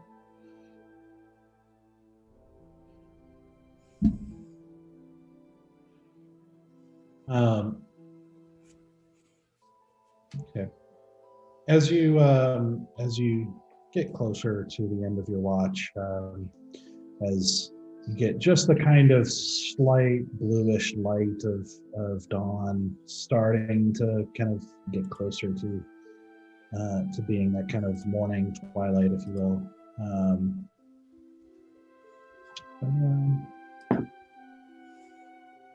Oh shit. Sure. Uh-oh. Yeah? At some point you get up to kind of stretch your legs and make a, kind of walk and just kind of stretch out and get ready to wake everybody up and take a walk through the ruins. And you find yourself walking into one of the abandoned buildings that has, kind of ahead. You walk in. There's like a part of it that's collapsed, letting some light in. There's another part that's collapsed on the right hand, kind of showing you the tents area where everybody is sleeping, and kind of contemplating your conversation with Valan and your conversation with Stoic. When out of the corner of your eye, you see a soft flare of like orange light. And Larry, if you'd switch the music. Oh no! Oh no! Oh Okay. no! What did I see?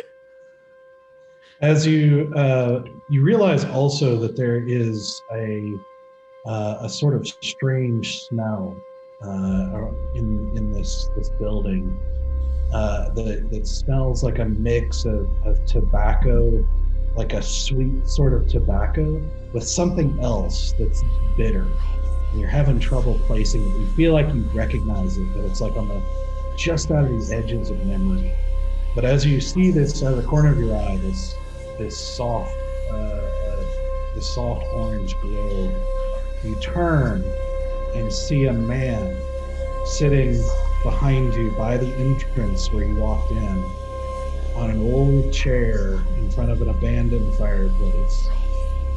At least you thought it was a man, but that's maybe not the best description, as he's much too tall. He, dressed in black, he sits with legs and arms that are far too long and too thin to be natural, with a wide-brimmed hat that's round and kind of flat at the top, tilted down to cover his eyes. You see him holding a pipe, long and jagged, sort of like Easy's, but somehow more evil, for lack of a better description. And you see his lips wrap around it as he takes another drag from the pipe, which is the soft orange glow that you saw before, as his lips then contort and twist into this exaggerated grin that's wider than it should be, revealing 2 rows of sharp teeth on a face that's too round and too white, not pale, but bone white, and seemingly without a nose. As you realize, this man also, if he were to stand, would be taller than the ceiling of this building, which is easily 10 feet.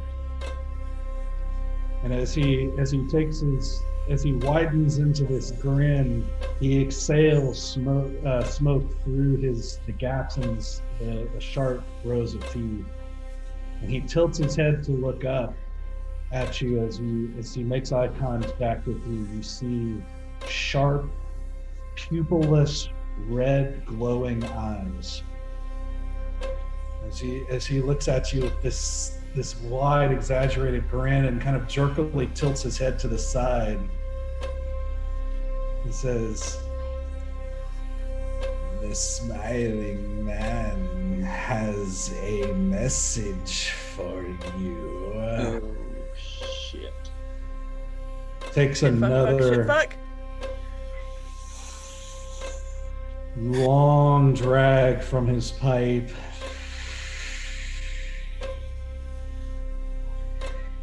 He knows what you did, trying to blame him for crimes he did not commit, and trying to cause trouble that would interfere with his business. This is so fucking scary. Takes another excruciatingly long drag from his pipe. I want you to make a wisdom saving throw real quick. Oh boy. Oh no. Are the rest of us still no, sleeping? no. Mm-hmm. Okay. Nat 20! Yeah. You feel, as soon as you had turned around and seen him, you felt fear, like a chill go up your spine, like just fear shoot through you. But you basically remember your friends, and you remember that you have backup. You have friends that you can lean on suddenly, and the warmth of that realization, of that kind of sudden realization of your kind of newfound family, that from these conversations you had with them, enabled you to stand your ground and not be completely locked in place by fear. And he says, as he exhales another breath of this strange smoke, he says, "However, your success in killing Kotak has allowed him to expand his business and greatly increase his power. Therefore, he is willing to forgive you just this once. And he extends a finger that's, again, fingers that are bony and too long, and it tipped with curved black claws. You see, he leans forward slightly and says, as a matter of personal, professional curiosity, I wonder which one of you executed the message.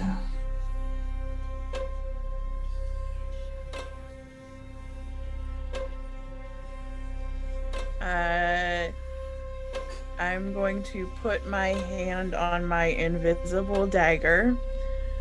And in a way that like isn't super obvious, like hopefully I'm just like placing my hand, and I'll say, I'll turn my eyes to that like completely like red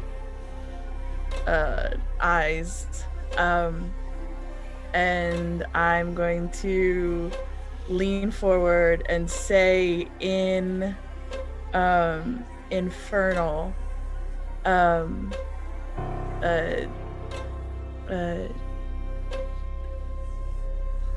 devils always get what they want. Okay, but you don't answer his question. Not directly, I just say devils always get what they want. Okay. As he, while he's waiting, he takes another drag and exhale. It suddenly clicks. You realize that there was a brief period of time when you were growing up with the people from your past. There was a period of time where you had stopped moving and were in a particular building, kind of set up in a particular building to take care of some business opportunities around that area. And there was at one point a time where the building you guys were staying in started getting this kind of weird stench that started growing stronger as time goes on, and until your, say, employer finally lost her patience and had people tear into the walls and found a dead rat had been decomposing inside this wall. And you realize that that is the smell that's mixed in with tobacco that you're smelling right now. And he says, please convey my appreciation for the methodology and artistry of the message. I found it so beautiful, I decided to keep it.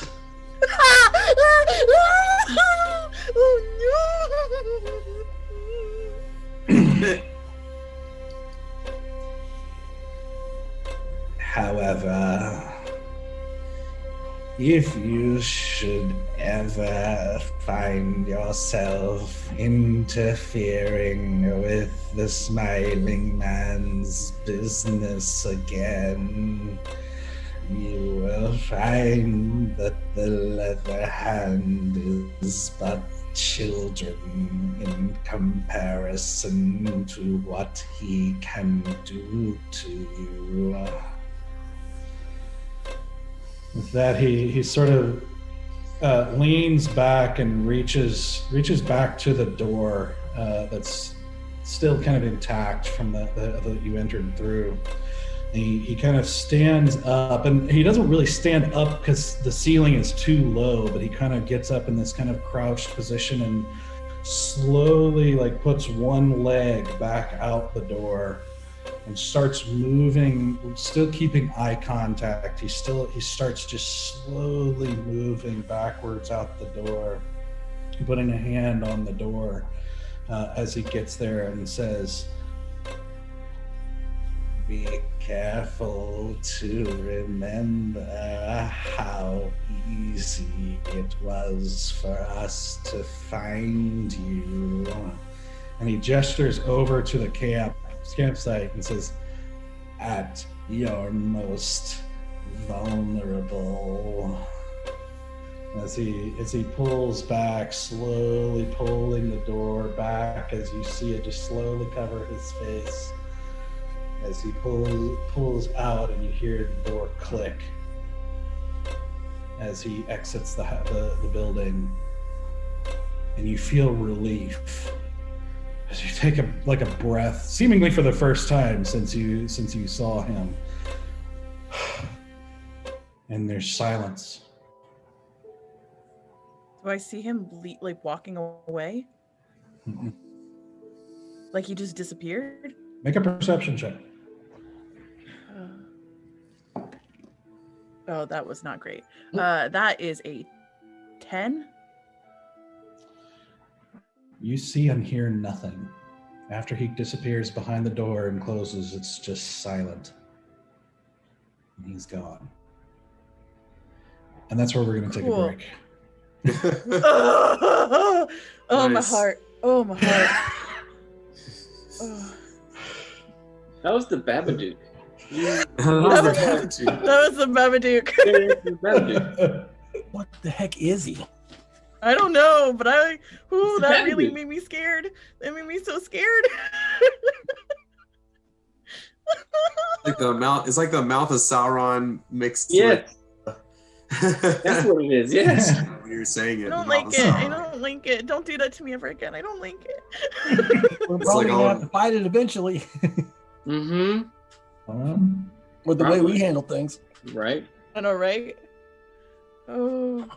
All right. I'm Alright. gonna need to wash my face and cry for a little bit.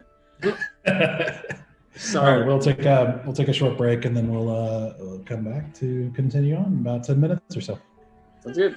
Thanks, All man. right. Thanks, man. Oh, Larry, you're muted. Okay, special thing at the break, we've got Bear's trailer. Oh, I've been excited. yeah. Oh shit! So- That's right, Yeah. son. So stick around for a minute. Stick around for a minute, because this has been a long time coming to have somebody have a trailer besides Asura. Yeah. And we've got more on the way, already in the works. So, Yep. so yeah, Bear's trailer. We're going Pretty good. directly into it, like it's queued up and ready to go. All right. All Yay. right, see you guys in 10. Yep. Ish. Yes. All right. Bye. Bye.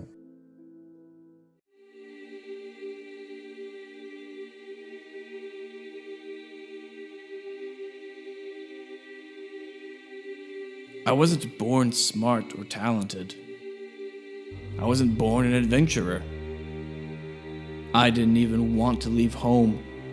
I just wanted to live my life and try to be good. But evil wouldn't let me. Evil hunted me down. It seems like evil is hunting a lot more these days. But I don't see many fighting it. I think the world might be in real trouble. I don't know if I did the right thing, leaving home and taking my oath. I don't know if I'm on the right path, or if I'm the right man for the job. All I know is that in a world where evil is hunting freely, it feels right to make evil the prey.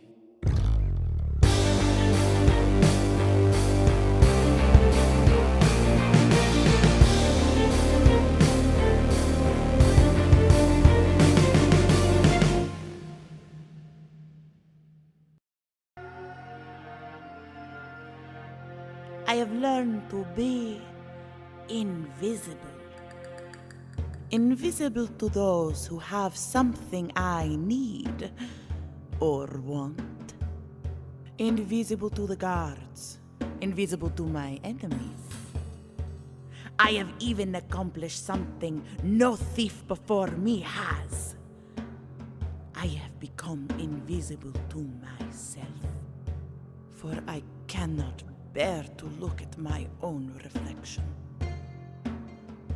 But is this all there is to me?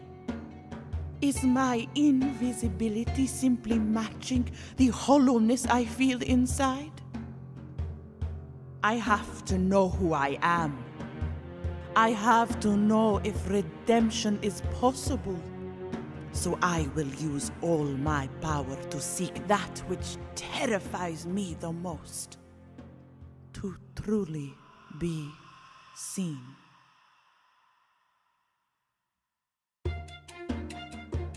And perhaps along the way, slit a few throats of those who do not deserve to be seen.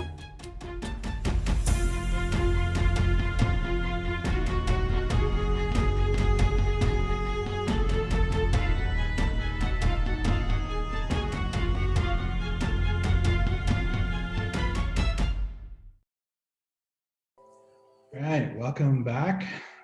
Hopefully it was a good break. And an absolutely dope trailer for Bear. Hopefully you saw that and enjoyed it. If you didn't, we'll post it on YouTube shortly.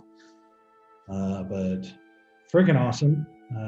Featuring obviously Jeb's great voice talent and Cyn's amazing art talent. Seriously, that was amazing. Cyn's artwork, not me. I mean, I'm great, but Cyn's artwork is amazing. Yeah, but also Doug's music and editing and audio fantastic. brilliance. Yep. Team effort. Yeah, I think it turned out pretty awesome. So, okay. So as we pick things back up, right at the end of Valan and Asura's watch, as Asura just finished having this encounter with Slender Man. this certain individual. Asura, he is just left, and you're left in the silence, and that's where we're gonna pick things up. Yeah, I'm just gonna take a minute to not cry. For all the reasons. Obviously he's super fucking scary, but also having to suddenly remember something from years and years and years ago, and that being the sense memory really fucked me up. So I'm trying real hard to keep my composure. I'm gonna take a breath, go outside, take another deep breath to try to get fresh air in my lungs, and then I'm gonna walk as fast as possible to the camp, and I'm just gonna be everyone get up now. Oh. Boarded. Everything okay? Okay. What is the matter?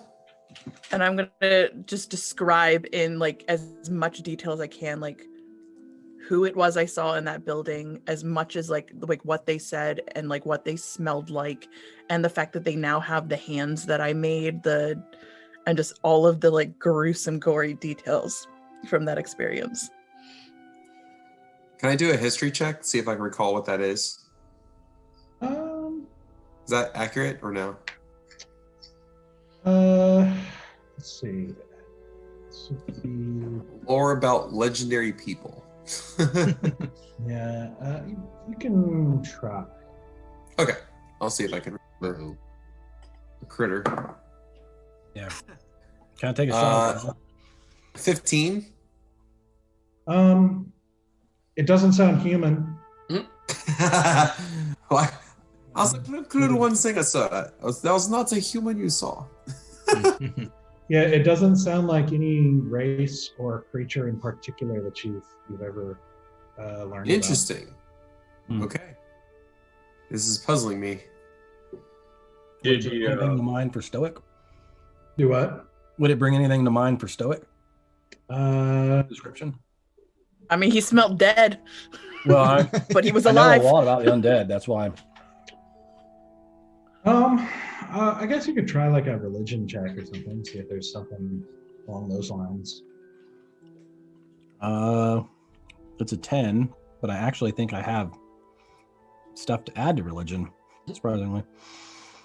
I do. I have 3, so 13. Not much. Okay. Still learning, finding my religion.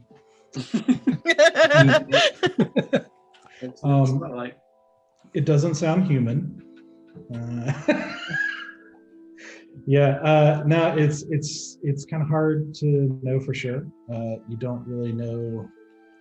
It doesn't match anything that you've encountered undead wise. The primer you have doesn't really go into detail in particular creatures or forms of any of those three things that it talks about. And yeah, not really. Easy, I completely agree with your assessment. I'm glad that you concur. Connected.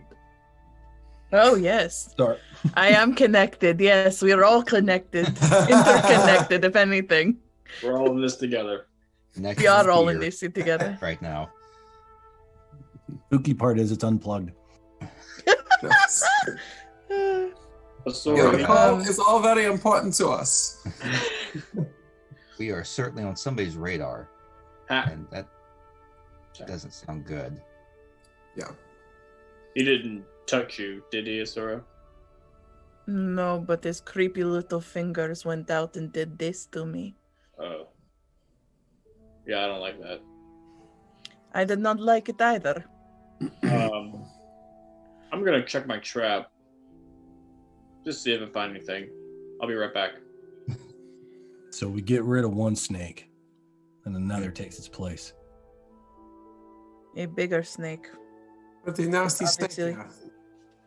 with more connections and a creepy bone white talon man that smells of death and tobacco. DM, did we get an explanation? I know we heard about the different gangs in the town, but did we get any inclination on the power struggle?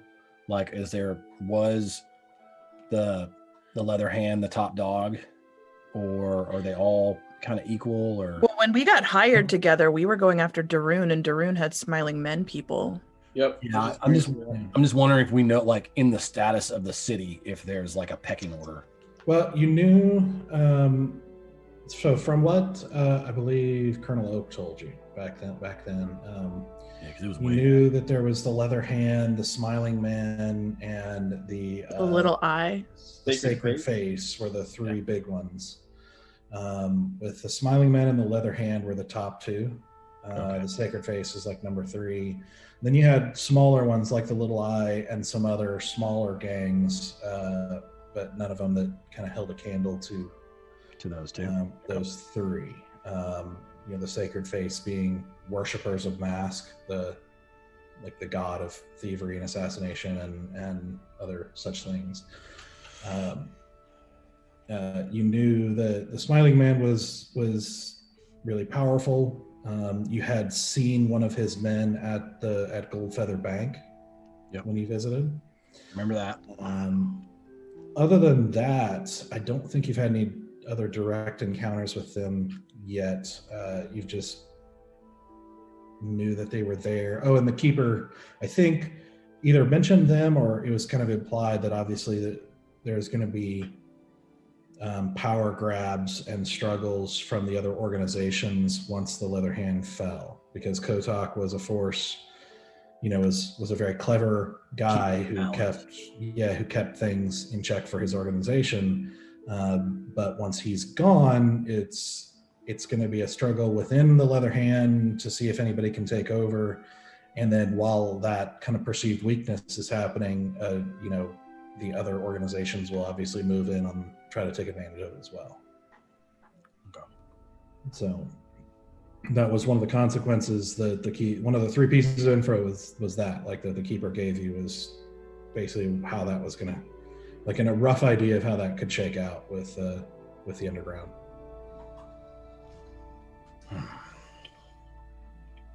Did I find anything in my trap? No. Go and check it, and it is empty. Okay. I'll come back So to the group. Yeah, you collect it back up, and as you guys, I guess, assume, prepare and head out. Mm-hmm. About I'm the a little only hungry. thing I we can thought do. Bear was going to take care of breakfast. All right, trying to. I mean, I was playing, but it'd be for dinner tonight. You don't eat what you just catch. That's ridiculous.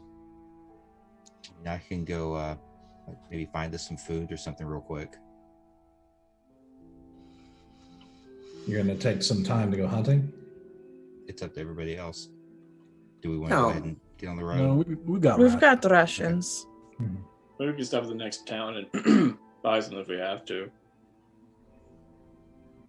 Well, not be a bad idea. Okay. Oh, how are we looking on healing potions, by the way? I know we always gotta run low on that. Well, I used up everything that I had in my possession to help Kiri and myself. All I've got left is my vial of acid. Well, Have any pass the town, why don't we swing in, restock up on some things? I mean, we've been on the road a few days now. Yeah. Not a bad idea. Okay. So you guys heading out? Yep, and we will be looking out for a village or so, I guess, if we pass one. Okay.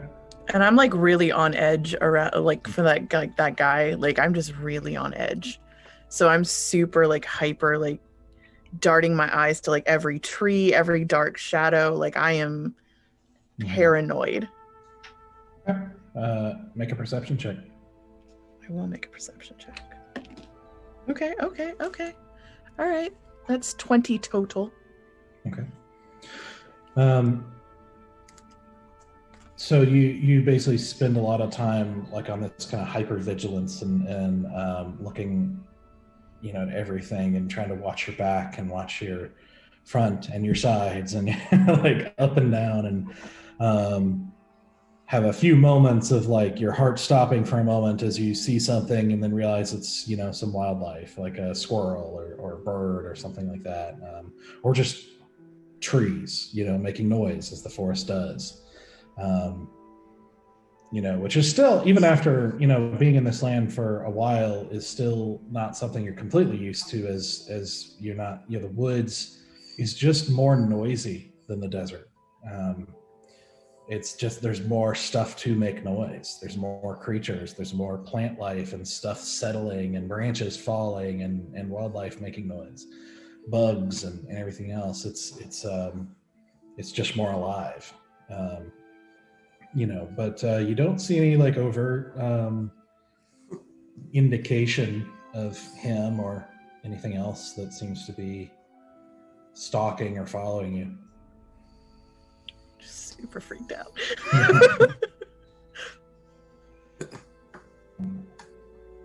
So you guys progress.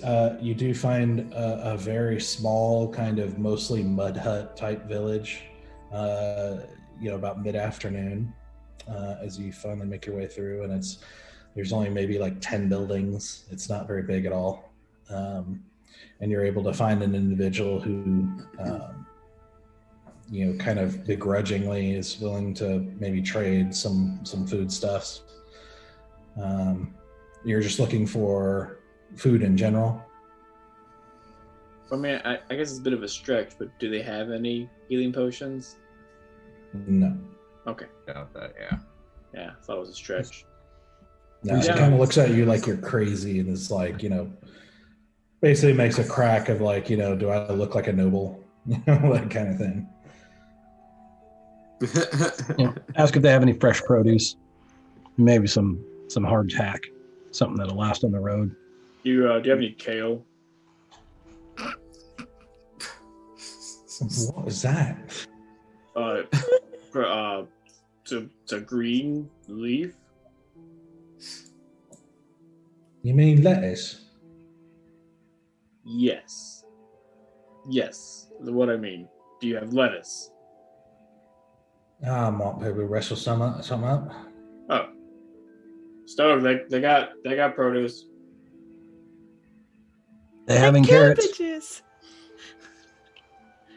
What? Well, wait a minute. I'll go to see what Charles got to do with that family. Yes. I understood every word that man just said. Perfectly clear.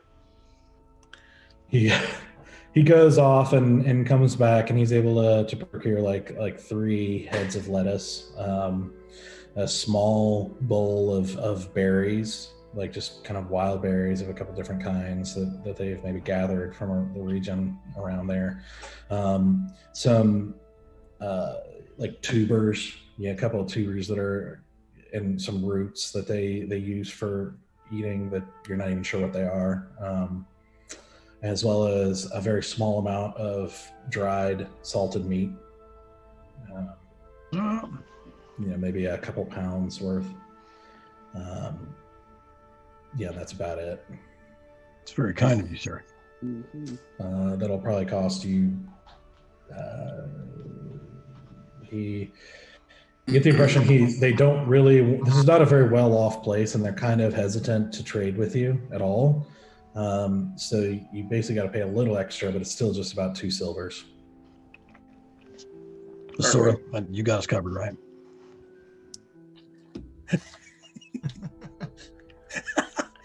I walk hand away him and leave her with him. I hand him 2 gold for the food. That'd be much, isn't it? I mean, yes, I'm not complaining. Check it. Thank you much. Anything else you want? No, that is it. Thank you very much. Stay safe out there. He looks around him nervously as he pockets the gold, trying to not be obvious about what he has to anybody else around him. And just stay there. Come in there. Come back again. Yeah. Yes. Thank you very much. Have a good day. He just kind of keeps bowing as you guys mount back up and take off. So you guys progress on. That's the only village you see that day, and as you progress, it gets wilder as you head southeast. You're kind of headed into what's more frontier-like. I believe Inthris even made a comment about it, how her province is a little bit wilder than the rest of them. And you knew this from before too, but those basically the further southeast you get, the more wild and untamed it is. You see less farms, less villages, and just more kind of wilderness. So you make your way, eventually getting to the point of stopping for the night again. Go ahead and make a survival check, Stoic, with advantage. With advantage. Yep, still helping. Good, because that was a 3. Oh, now it's an 18. So there you go. 18, 19, 20, 21, 22, 24. Okay. Sweet. Okay, great. I survive. So you guys find, go back off the road a little ways and find a little clearing, just a small kind of patch of grass in the forest that would be good for setting up camp kind of out of sight. And so you pitch your tents and start your fire and have dinner and kind of complete your activities. You can see in the distance as a storm has started to kind of build up and start heading your way, as you see some lightning on the horizon, that sort of thing. Are we doing the same watch order? Sure. I want to before we go to bed, I want to paranoia check out, okay. Just making sure there's nobody the fuck around here. Roll another perception check. I will. Okay. That's a +4. 15. Okay. So you take some time and take about 20 minutes or so walking out into the woods in a circle around kind of where you're set up, and you don't seem to see anything but wildlife and kind of the increasing nocturnal wildlife that's starting to wake up and do its thing. Nothing else? Okay. Yeah, no. I want to take... If everyone keeps taking their own separate watches, I'm just going to keep hopping watches. So I'm going to take watch with Bear tonight. Okay. If no one else is pairing up, I'm just going to keep just hopping watches. Day of the week. If I could, I'd like to take first watch. Oh, all right. Okay. So you first, then Baron, Asura. I guess before I go to bed, I'll set my trap. Okay. Before sleep. Make a survival check. 7. Oh. Okay. Okay. Anything else you guys are doing before you go to bed? I'm gonna get into. I'm not going to pitch my own tent. I'm going to go into Easy's. I mean, not into Easy's, to Valen's tent, and like do the back to back again. Okay. So Valen, you see Asura crawl into the tent with you. Hey.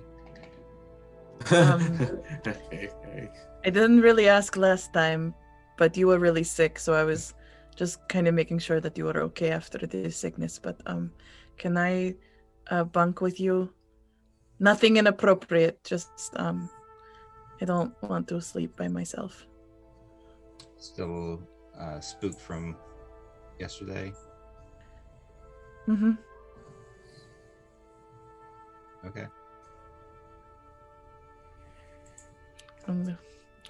Rustle up, back to back, and Back. Yep. yeah. And so the thing that I do with my tail is not something that I like think about doing. It's like instinctual. Okay. Like if I'm feeling like I'm sleeping next to somebody, my tail just naturally like basically like hold hands with like what would have been another tiefling's tail. Had this been like me sleeping back in my own place and time. But since you don't have a tail, I keep hooking into your ankle. Kind of do one of those things like lay to my side, look over, and like, oh, okay, and just lay it back down. Good sleep. Okay. Want all of you to roll perception checks for your watches. Okay. 14 on first watch. Not good, guys.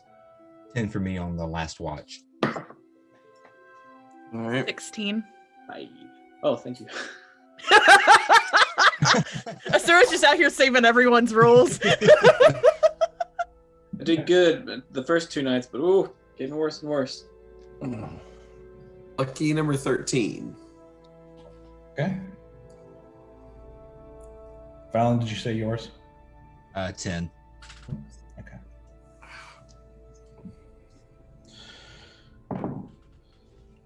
Okay. Stoic, you're taking the first watch. Anything Yes, you want to sir. do on your watch? No, I was debating on it, but I'm good. I was thinking about casting some spells. That's why I want to go first, but I'm Not good. going to? No. Okay. You sure? Yeah. Okay. So Stoic, as you sit there calmly watching, as you can see the storm is kind of moving in quickly and moving like over top of you, and you're kind of like watching the lightning, this sort of like regular flashing lightning happening, and as you're watching it kind of crawl up over you guys, and kind of keeping an eye out around you. You think you see something over to the west. And as you're looking and your eyes kind of zero in that direction, trying to see if like some kind of animal moved or something like that, you feel like you see another one across the camp in the opposite direction. You don't really see what it is, but you just feel like you're seeing movement, like in the shadows. And then another one across in a different place. And then another one nearby. Are they small creatures? It's hard to tell. You just feel like you're seeing shadows moving. Not incredibly small, but it's hard to tell for sure what you're seeing. But you are seeing movement in shadows. So, Sura and Valan are in a tent. Easy Bear, where are you guys sleeping? I guess in my tent. These are 10.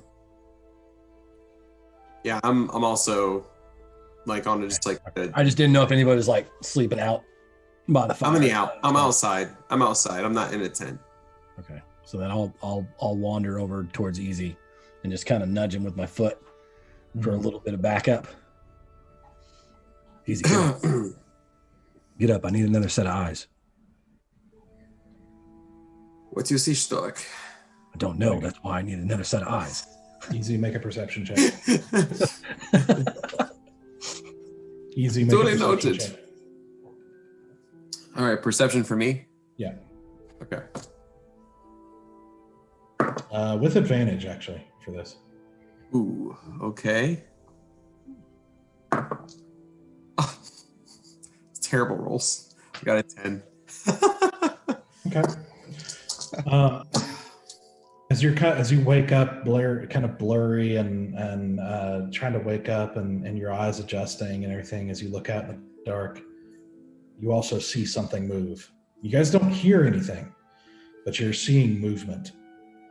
I'm gonna bend down and grab a rock, and I'm gonna cast light on the rock, and I'm gonna throw it at wherever I saw the last shadow move. Okay. Like if I saw it move from left to right, I'm gonna try and throw it to the left to try and get in front. Okay. So you take this and cast the light on it, making this light flare up with this kind of arcane or divine light, and chuck it out. As you see the kind of light as the shadows move through the trees as the rock kind of goes through, you see something very clearly, like what looks like a humanoid almost type figure in a cloak, sort of go like behind a tree. As you see another one out of the corner of your eye do the same thing, and then more, as you look around, and suddenly materializing out of the forest all around you are black, shadowy figures, seemingly made out of shadow, coming out of the forest. Everybody up! As you all I pulled the concord out. I pulled the concord out. Yes. And I pulled the horn. Okay. Battle! As you blow that and everyone wakes up, I want you all to roll initiative. There we go. Yep. Ooh, okay. I'm down on the list today. It's been sounded. It has begun. It has begun. Bum, bum, bum, bum, bum. Everyone, Aquaman is called. Second. Eat Thing the disappeared. call. Hold on. Okay, bye. I'll miss you. Okay, so Bye. now that the DM is gone, we are gonna all we are going to, as a team, collectively, perform the sequel to the. Oh my god! They're gonna love it. Oh my god, they're gonna love it so much. Oh my god. Oh no, I'm gonna die. I'm so weak compared to y'all. I'm glad we got some rest, man. Yeah, that was really good. Good rest. All right. So, 15 or higher. 24. 23. 18. Man, he was rolling well. All right. So Sora was 24. Mm-hmm.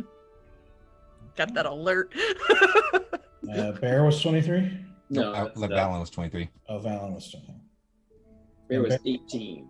18. Okay. 10 and higher. 5. I mean, Stoic are just 6. The rolled two a that 9. were up. I know the two guys who are awake are less alert than the people. So funny. We just come out the door just swinging. What'd you get, Easy? A 9. Oh, 9. Okay. Yeah, 9. Yeah, less. I did less than 10. So Okay.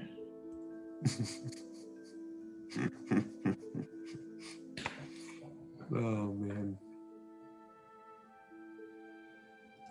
Okay, so if you want to go to the battle map, I will show you what y'all are looking at here. All right. Got it up yet? All right. I'm looking something up because I just realized I can make holy water. Ooh, What? Yeah. fancy. I don't know what it affects though, so I'm trying to figure out what creatures it affects. I'm gonna need you to splash it on my crossbow bolts so I can take down vampires. Dude, that's what I'm saying. Like we could just have it. Stoic, if you take a look at the map real quick, I'm gonna let you. Oh, let me get you guys on here. What's that? I don't see anything I was yet. like, oh, wait a minute. Yeah. There it is. Okay. There we go. Stoic, I'm gonna let you decide where you are on this map as where you set up to take your watch. All right. I have to find a I love mouse. that Valan's tent is green. Everyone else has like brown tents, but Valan's gonna have this special green tent. I would have been close to the fire because I would have backed up and put my back to the fire when I first started seeing them. So do that while I find out where my mouse is. And Valan and I would be in the same tent, so I wouldn't That's be in true. my own tent. Actually, get rid of that tent here.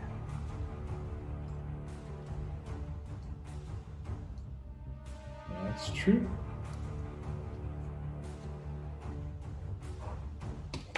Okay. Asura. So you hear this blast of the horns and wake up in the tent. What do you want to do? I am going to step out of the tent by the fire, and just figure out what the fuck is going on because I was like in a dead sleep, and oh no, because there's all these cloaked figures around, right? Yeah, like seemingly made out of. What you're seeing is like you step out and you see this, all these figures kind of materializing out of the.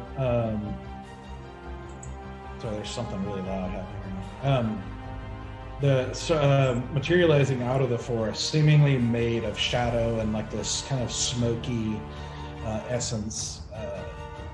Obviously not human. Like kind of humanoid in shape, but not. They're probably bad guys, but I don't know what they are. I'm just gonna step out and We'll say for the purpose of this, you don't get the impression that they're friendly. yeah, no, I figured. I am going to bust out my crossbow. Mm-hmm. And do I get assassinate because I'm the first one up? And they know I'm here, right? Or do they not know I'm here? Assassinate, I believe assassinate is when you gives me an go before advantage on anybody my else. Yeah, and I get advantage on my roll. You go first. Yeah. Yeah, I believe it doesn't necessarily matter when they, let's see. Advantage on attack rolls against a creature that hasn't taken a turn yet. And if you score it, oh, no. So the surprise is what gets you like an auto crit or a critical hit if you hit, but they're not surprised. But you will get advantage. You will get advantage because they didn't take their turn yet. Yeah. Okay. So I took advantage on the roll. Obviously, I'm not going to get an auto crit, which. So that is going to be with my crossbow. That is a +5. So that's 19, 20, 21, 22, 23, 24 to hit, and I want to hit. Who's the first guy I can see? I want to hit this guy. Okay.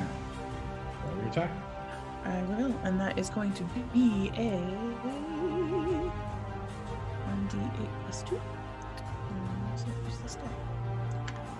Hey, and that is a 7. So 7, 9 damage. And I don't get. Do I? Well, because I got advantage.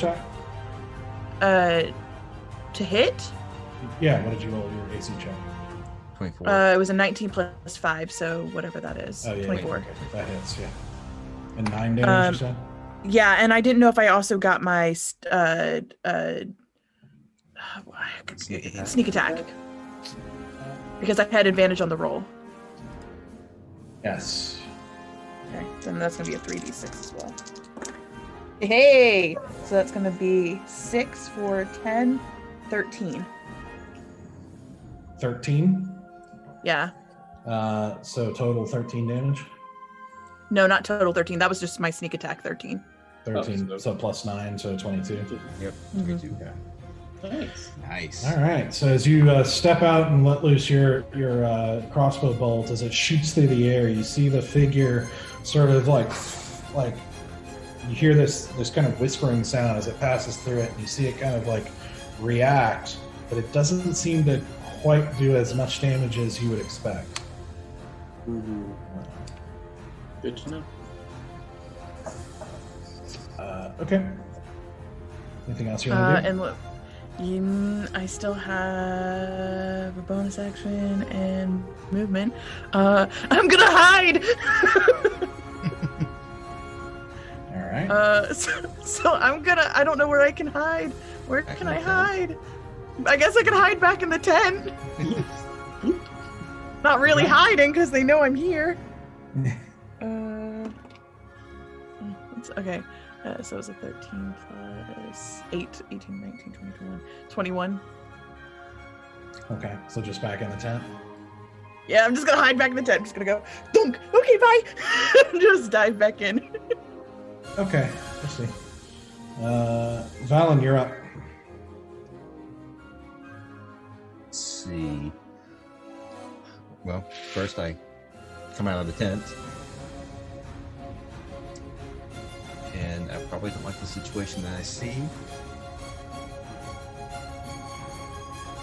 I imagine the first one I would actually see. Sorry, I'm trying to balance a couple of things here. I'm gonna go after. I can't get like the one that is between the two trees on the right of the screen. The one that is between the two trees on the right of what?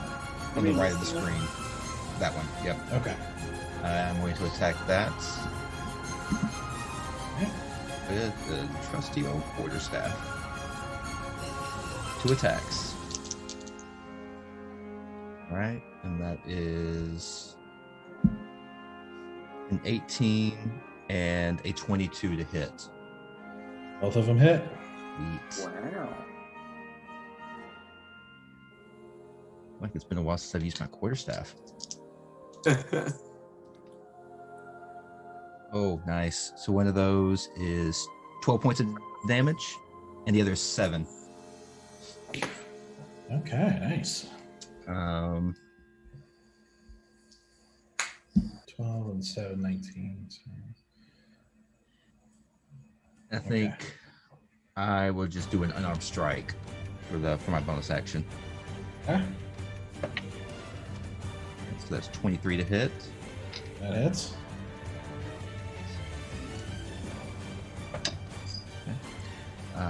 8 points of damage. Okay.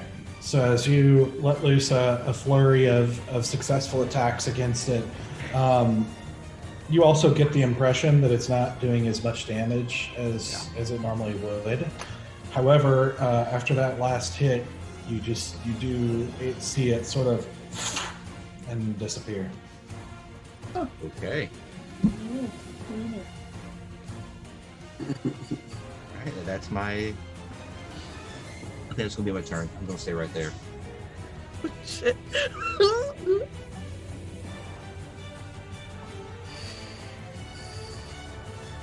Okay. Bear, you're up. Okay. Let's see. Oh, not that one. Bears. This button. Bear. Bears. I would like to move here. And then, sorry, I don't know why I'm in Easy's voice. And then I would like to cast Bane on those 3 jokers.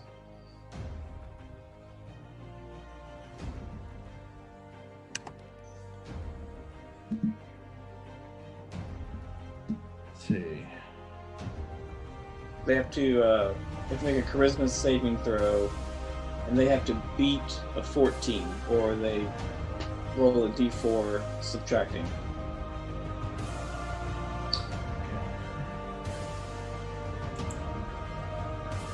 I'm just checking something real quick.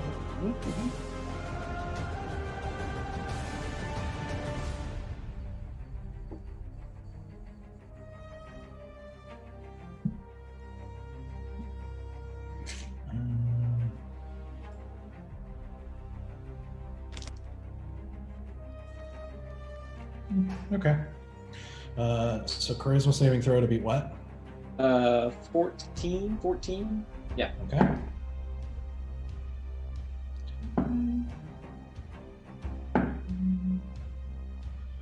All right. So this one and this one fail. The other one succeeds. Okay. So that's a D4 to minus on their attacks. Yeah, attacks and saving throw?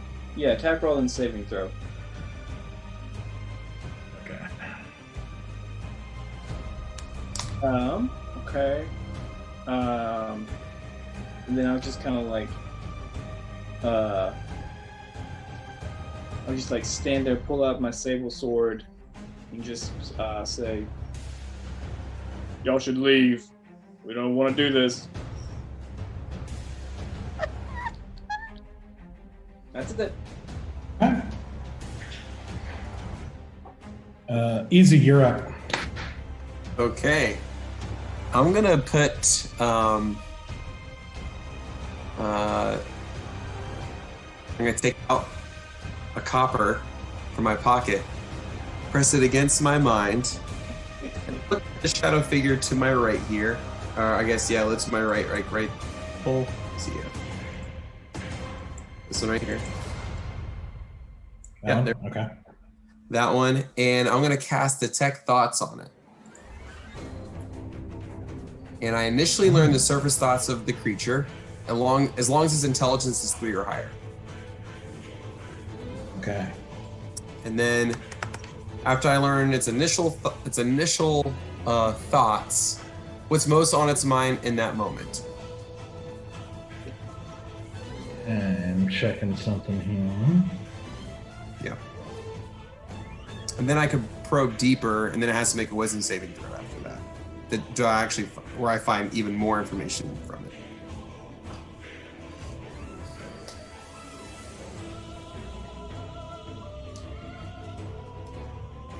Let's see. It doesn't speak any language. Or it doesn't speak any language. Okay, I guess that's also a big one too. I didn't see that too. It doesn't speak any language. The creature is unaffected. So is it affected? Is the question. Okay. All right. So you cast Detect Thoughts out on this creature, and so you initially learn the surface. If you probe deeper. Okay. Are you immediately trying to probe deeper, or are you just waiting to? Yeah, I'll go ahead. I'll go ahead and probe deeper. Okay. So it rolled a nat 20 on its saves. Well, it knows what I'm doing. So, but you do get the initial surface thoughts. Let's see.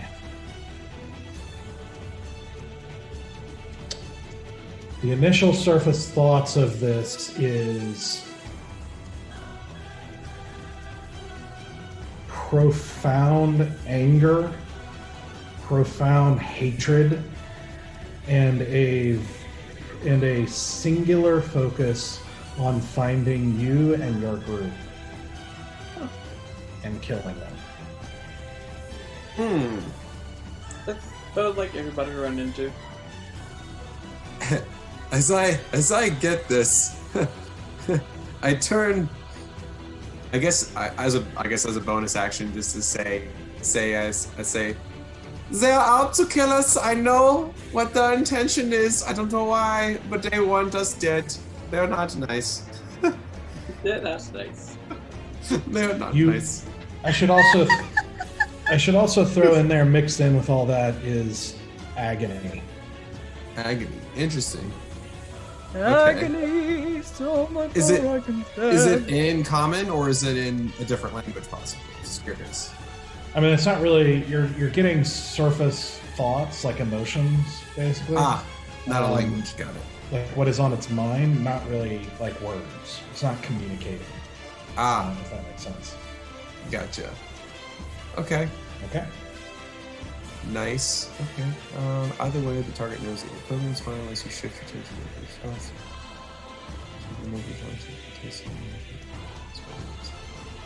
Okay. Gotcha. And apparently I have to do an intelligence contest against it. As that next turn, I can't. It's always hard to understand this one. I do the intelligence contest with it to keep the spell on it because it's a concentration spell, or do I just move on to something else? Yeah, basically, it's like you're keeping watch on its thoughts at that surface level, unless you move it off or unless he checks and succeeds on it. Gotcha. Okay. Or just drop the spell. Right. Yeah, I'll go ahead and I'll back up a little bit towards the fire, like kind of near, like shoulder to shoulder to Stoic. Okay. All right. So right there. That's my action. Yeah, perfect. That's my action. Okay, Stoic, you're up. Really? I rolled higher than those guys? All right. Did they crapped the toilet on that? Damn it, I was kind of hoping they would group a little bit before doing anything.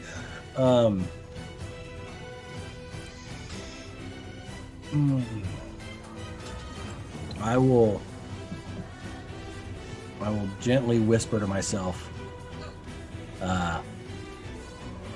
Chaldron, let me prove my worth to you. And then I will run right in between these two guys. Huh? And once I get in between them, I'm going to cast Spirit Guardians and have all of my fireflies come out and envelop them. And it's a 15-foot circle. That's me as the center. Okay. So it should get both of them. And then it is a wisdom saving throw for half or full damage. Okay. First time or start this turn. Okay. So the first one.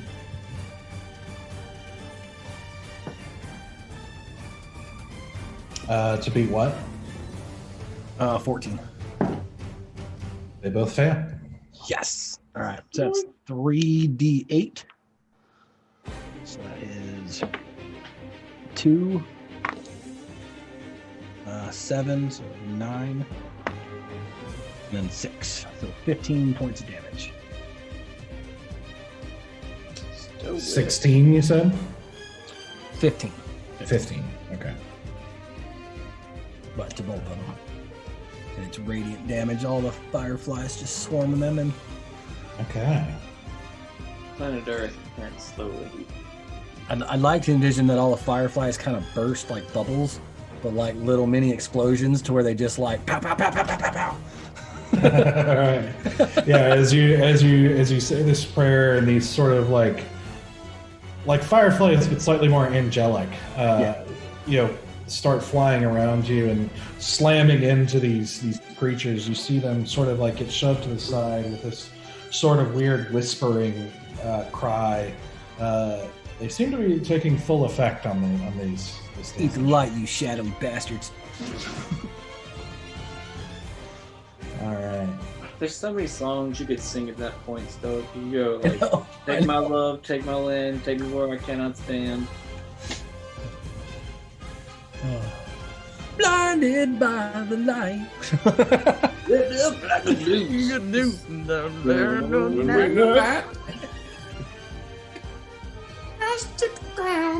That could be our theme song as a group. But the misunderstanding lyric version. Yes. Not the correct lyric version. 100%. Is there any other version? Yeah. Okay, is that it? Yeah, that's it. That's all I got. Okay, now it's their turn. So, as these things are swarming in from the forest, we're going to see.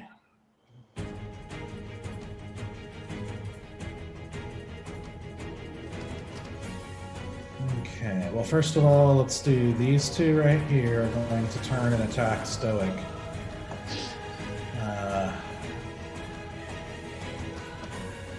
Lashing out at you. So the first one is the total 20 to hit. That hits. Wow. Okay, I want you to make a Constitution saving throw. Oh no! Oh no!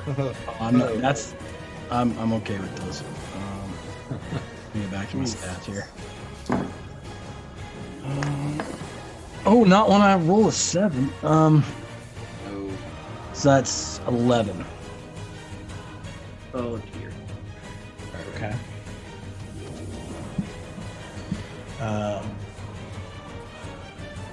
Okay.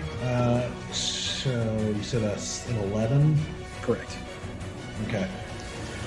So as it lashes out and strikes you with its hand, you feel this kind of cold feeling surge through your body, and you feel just some life essence drain out of you. And you take 11 points of necrotic damage. Okay. And your maximum hit points is reduced by 11. Oh, burn. Okay. Yep. Ooh, okay. As the... Let's see. The other one does the same thing. But that's a 12 to hit. So I don't think that's going to hit, right? No, that one's not going to hit. So I did the max HP modifier to modify my HP, and I just added it to my total. So I'd back that out.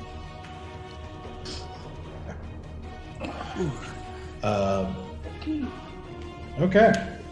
So that one failed, but they are going to. You said 15 feet. What's radius?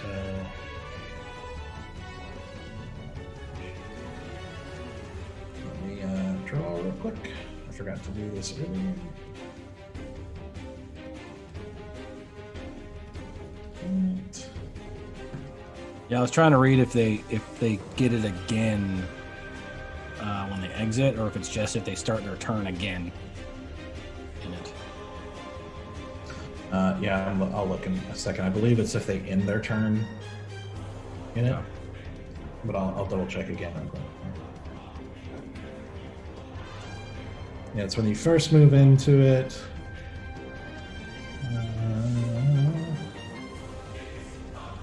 Yeah, affected creature's speed is halved while in the area, and then the creature enters the area first time on a turn, or starts its turn there.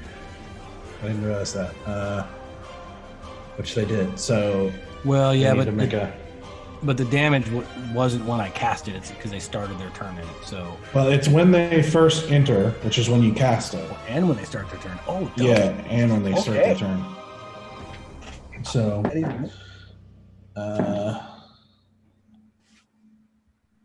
okay, so the top one succeeds, the bottom one doesn't. All right, then I got to reroll damage, right? Yep. That's 6 plus 1 plus 2, so 9 points of damage. Okay. How much? 9. Noise. Okay. So with that one, it actually, you see the kind of angelic creatures attack through it again, and you see it as it dissipates. Yeah. But so he actually won't get an attack on you, but the other one did, which is the first attack you went through. But he is going to, let's see.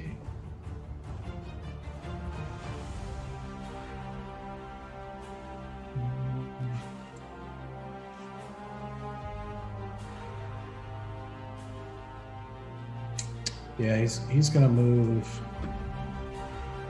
Let's see, 15, 30. Yeah, he can still do it. So he's gonna move up here to get out of your area there. Does Stork not get an opportunity attack? Yeah, he would. Yes, I would. Thank you, and I'll take it. Yeah. Nope. That's a 6. Oh. Yeah. Not to make things super complicated, but when you had me roll that con save, was that for the necrotic damage, or was that because technically this is a concentration spell? No, I have to do that too, but that's after everything happened. So the other creature still died, but so what's the concentration save was for the life drain effect. Okay, so do I have to damage you would still take no matter what. Do I have to roll one to keep concentration on the spell? You do. So make a Constitution saving throw now to maintain.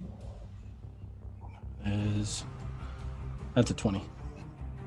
Okay, no problem. And actually, I need to mark that. It's concentrating here. Okay. So that's those two. Let's see.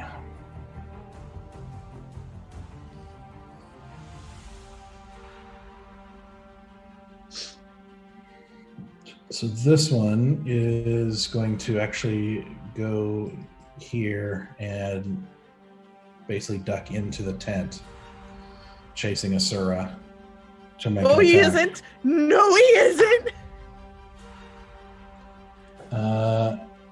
And rolled a nat 20. Fuck you. Fuck you. No. No. I'm using uncanny dodge. Make a Constitution saving throw. Oh no, I'm not good at those.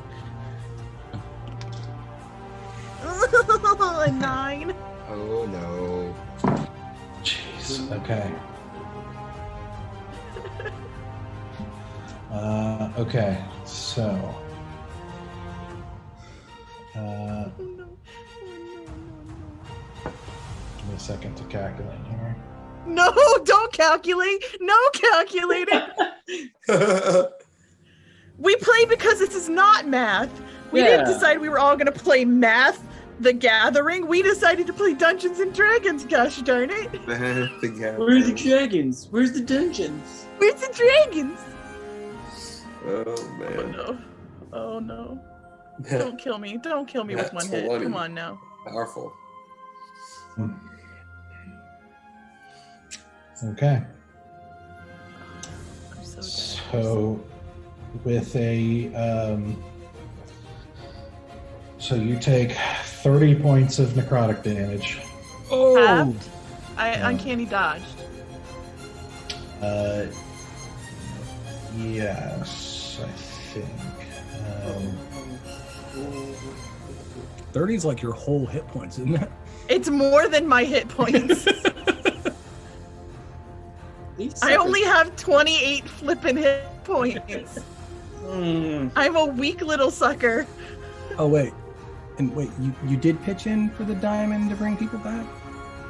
Oh, that's right. Okay. Yes, with the uncanny dodge, you would still be able to do that. So that would be 15 points of damage, and your maximum hit points is reduced by 15. Oh. I did not have any hit points to be losing. This is not good, guys. This is very not good.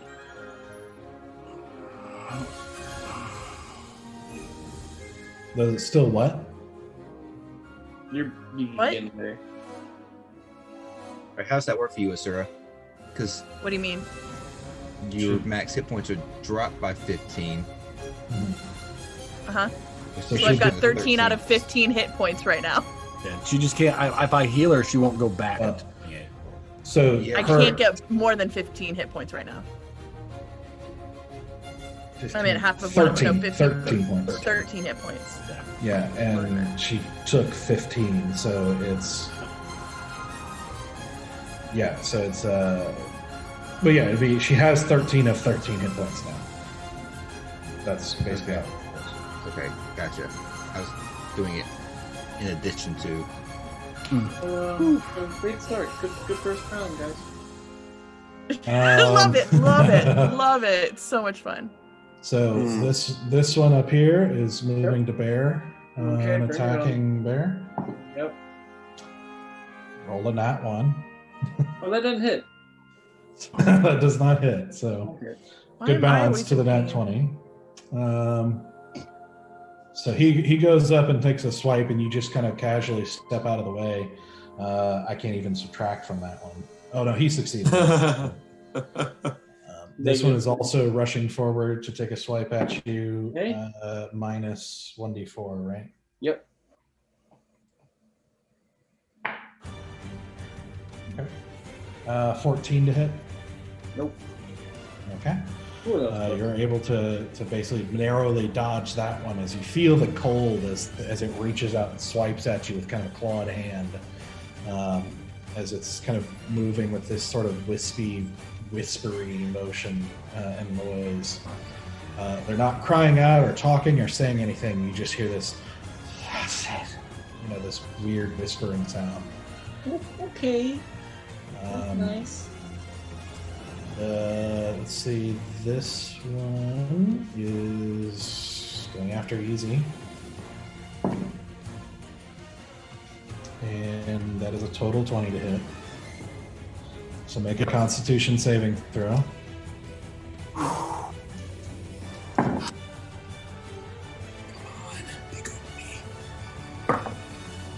Nat 20. So clutch. So clutch. Oh my gosh. Needed that. Okay. All right. So you will take 8 points of necrotic damage, Ooh, but your hit points are not reduced. that's good. Now make a Constitution saving throw to maintain the detect thoughts. Is it Constitution or is it Intelligence? It's a Constitution saving throw to maintain Concentration on a spell. Oh, interesting. Okay.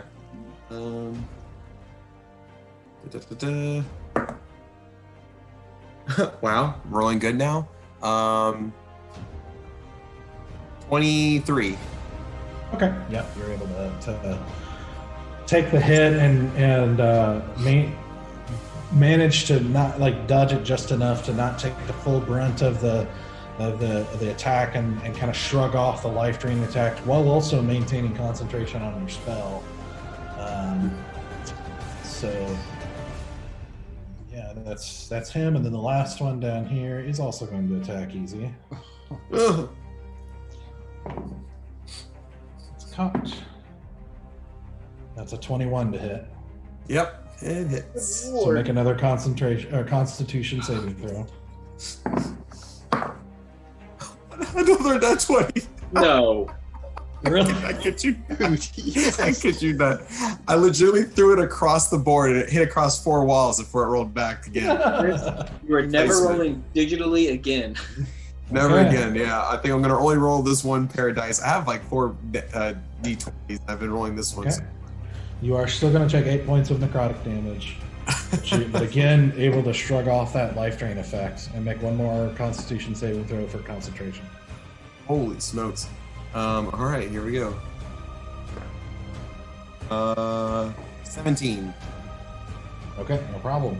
Still able to maintain that concentration. Oh man. Man. Taking some damage, but you know, being Hold on. tougher than you look. Okay. We're back to Playing. Asura. Suraz, you're getting assaulted by this ghost in the tent. He's inside the tent? Yep. All right, then. Did we start the campfire was started up for the morning? Yes. Do we still have fire, like embers on that campfire? See, this is the second watch. No, I was first watch. Oh yeah, first watch. It's died down a bit. It's there. It's like kind of like that low kind of ember state, but it's there. Yeah. Okay. Valan, sorry about this. I am going to run out of the tent to the fire and grab like an ember, like heated piece of wood, and throw it on the tent that the ghosty creature is still inside of. It wasn't me. It wasn't me, Valan. I didn't burn. Oh no, it is fire. Just for the record. Just for the record. That's your MO. Okay. So you just run right there, grab some ember in your hands, and well, I'm grabbing like a piece of log and like toss it over. Okay.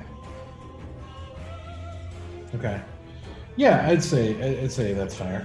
So you're able to grab a log, try to carefully do it to not be burned yourself. Yeah, I mean I'm fire resistant, so it's like yeah. I'm not so concerned about like, you know, a little bit of radiating warmth on my skin. I mean, I'm obviously not grabbing it and grabbing something on fire and holding it in my hand. I'm not a wizard. Okay. Okay, so you turn and chuck it back as you chuck it back as the tent catches flame and quickly spreads over Valan's tent. As you see this kind of this wraith or specter or ghost or whatever it is turn to follow your movement as you toss it, and this flame kind of goes over it. You see it kind of like shifting a little bit under the flame, but again, seeming like it's not terribly affected by it. God damn it! I'm sorry that I burnt your tent down for nothing. So that's your action. Yeah, and I am going to disengage for my bonus action and get my movement to get me as far out of direct contact of this guy as possible. So like somewhere over, how far can I move? I've only moved like 5 feet, right? Yeah. I want to move all of the rest of my movement to get like, yeah. Here. Yeah. Okay. So you use a disengage, and well, your movement, you moved 5 feet, so it'll be about here. Yeah, it's basically just I don't want to be in direct contact with this guy anymore. He hurt me. Yeah, no problem. Hey, Valan, you're up. Well, I'll go ahead and remove that tent and bedroll out of my inventory. I'm so sorry. I'm so sorry. That's okay. Sometimes you share your bed with a woman and it gets burned. Yeah, that's right. Listen, I don't like the sexist tone this is all taken. I am the only woman in this group. I don't appreciate that. I was trying to save myself. I mean, I'm perfectly okay with that makes it better. I'm kidding. So, I will actually use my bonus action to use Step of the Wind because I just want to disengage. Okay. And I'm going to move right here. Actually, if I can angle it a little bit more right here. I just want to get those two in a straight line. Like right here? Wherever I can get just them in a straight line. I don't want Easy or Sora in line.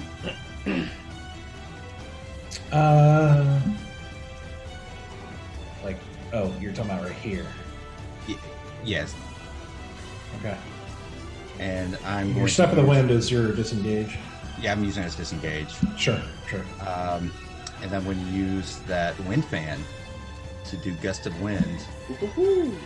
So a line of strong wind, 60 feet long, 10 feet wide, blast from you in the direction you choose. I just want to knock those two back. Directly into my path. I was trying to angle it where they're not going to hit you, we're not going to be in your way. Well, you know, if I get right here or right here, would I still be able to use that without hitting easy? Blow them at me! No, I'm not gonna blow. Let's see. You'd have to. Let's see. Take an opportunity attack from this guy. I mean, I still got plenty of movement to go around.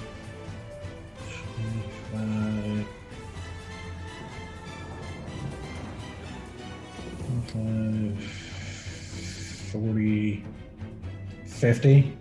Is that your movement speed? Yeah, 50 feet. Okay, yeah, you could barely get there All right. to angle down. Yeah, and so Yeah, so you could do that. You could do that. Since this is 10 feet wide, I'm aiming it towards that empty space away from easy, so he doesn't have to make a strength saving throw. But the other two do DC 13. Strength. Okay. Disperses damage.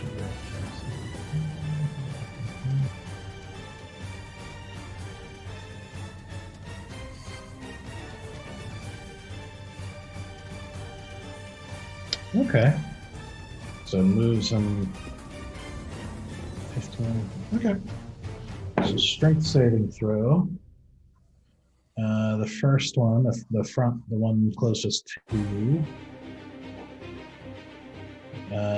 rolls a -3. I think that's gonna do it. And the next one also fails. So they 15 are feet going away. to shoved down there.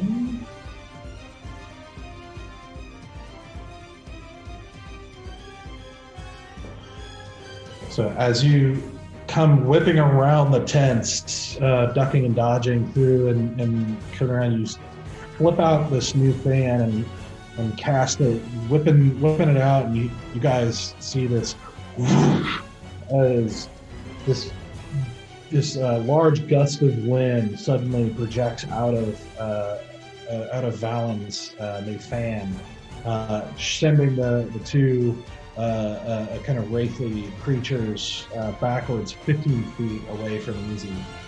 All right, yeah, that's as they start to recover to keep coming back towards you, but the wind just keeps coming, keeps going.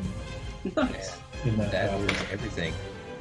Lady Empress would have been so excited to see you whip that out. Excuse me while I whip this out. Said 60 feet. So.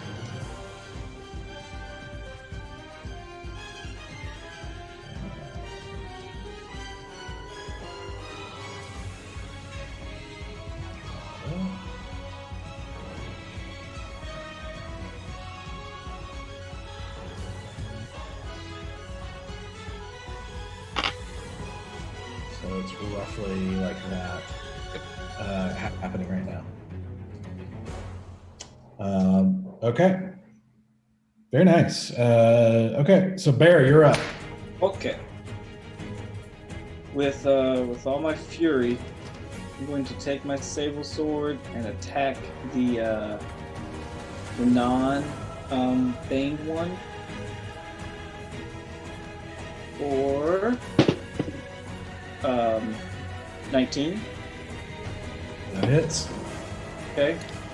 And I'm going to expend a divine smite spell slot, whatever it's called,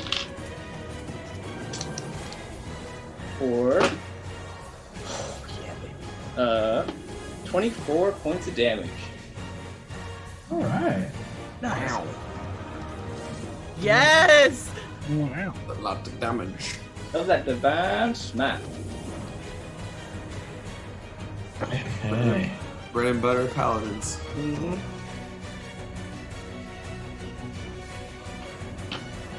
Less tasty and holy.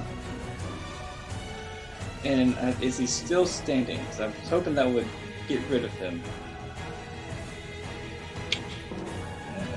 So, as you, let's see, sorry, I'm checking.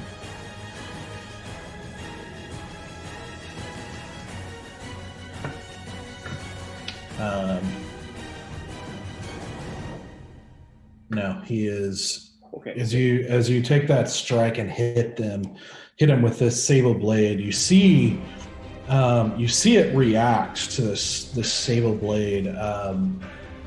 It doesn't seem like it's taking extra damage, but like it reacts a little bit more to that blade. Like it just doesn't like it for some reason. But it is, and you can see its shape, its form is sort of like having a hard time holding it together. You feel like it's barely holding on. Oh, so he is still standing. He is still standing. Okay. There. He's still standing. I'm still standing. Okay. Going at it again then. Same sable blade, same guy. Okay. That hits 22. Yep, Yeah, that does it. 22. And then I will not use Divine Smite. Just gonna do a normal attack for 8 points of damage. All right. With that, you swipe through it, and you hear it as you swipe through it, and it just dissipates again into nothing. Sweet. And for my final move, I'll go swipe, and with my free hand, I'm just gonna go like a what is it called? A haymaker? What is that called? Well, that's a backhand. Haymaker comes this way. That's Okay. more like a back fist. All right.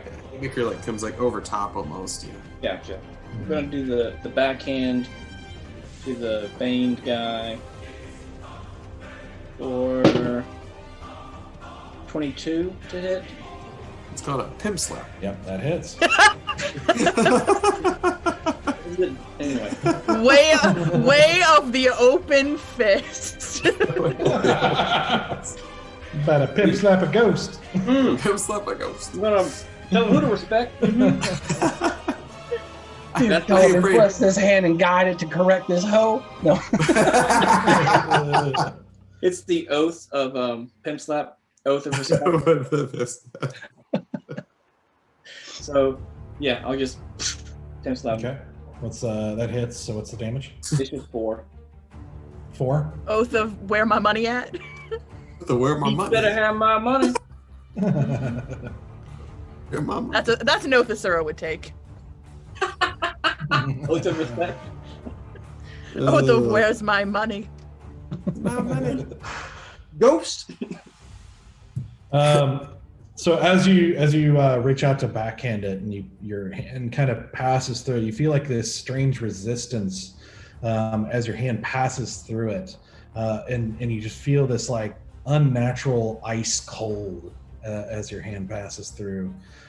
You feel like you hit it, but it doesn't seem to be doing a whole lot of damage. I'll hit him, and then I'll shout out to the group. Don't touch him. It's weird. Don't touch him. Don't touch him. Ew. Oh, I get it. All right. Let's see. You're up. All right. I am. I'm feeling like this is. There's some good mind games going on here. So I'm gonna go ahead and cast Mind Spike on the one that's closest to me. Just on the, just about 10 or 15 feet south of me. And it's gonna have to. I'm gonna cast I'll cast a second level Mind Spike, the regular one, which is concentration, which I break my concentration to detect thoughts. Yeah, it drops. It drops on that one. And it needs to make a wisdom save throw of 15. Okay. Wisdom throw.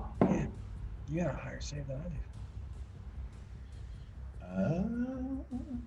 It fails. All right.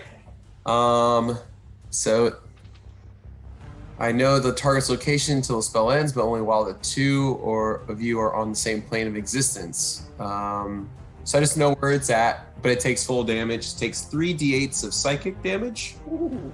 And that was a really crappy roll. It did a total of 6 damage. Like, what did we Six just? Oh, you weren't rolling digitally anymore. Yeah, we just went over this. I know, but I didn't want to have to pull 3d8s out in the dark. I rolled a 2, a 1, and a 3. Yeah. That's horrible. Man.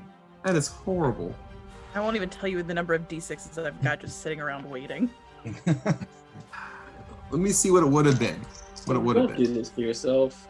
Dang. Don't torture yourself. It would have been 12. Yeah. Yeah. Told you not to do it. I know. Uh-huh. Okay. So, Love you, Chris. okay.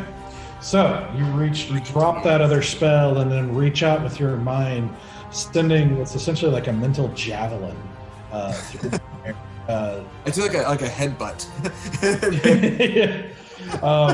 And you see the creature like flinch clearly as it takes the brunt of this attack, and you feel now lingering this link between you and him of like a very vivid awareness of where this creature is, and it did seem to do the full amount of damage. So for what damage you did, it's good. All right. All right, is that it? And I'm gonna go ahead and take a little jog over to right about. Let's see. I was gonna go right about here. Yeah. Okay. I have an idea of what Stoic was.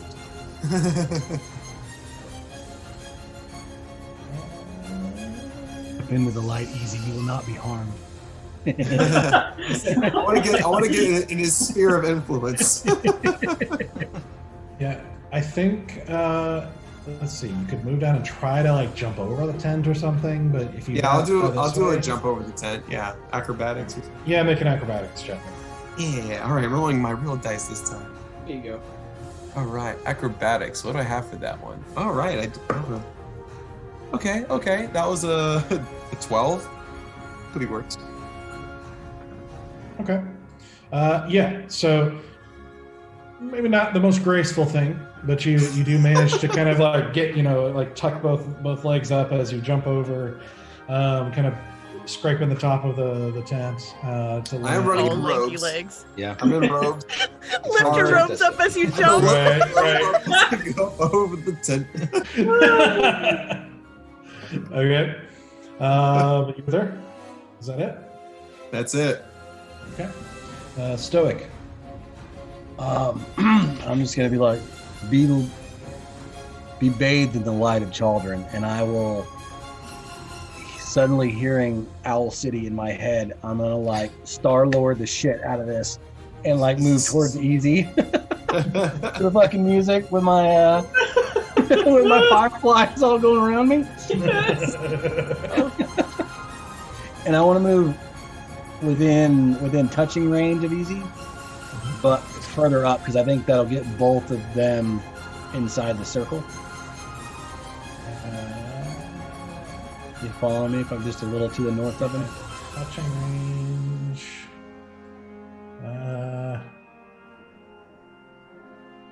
I think.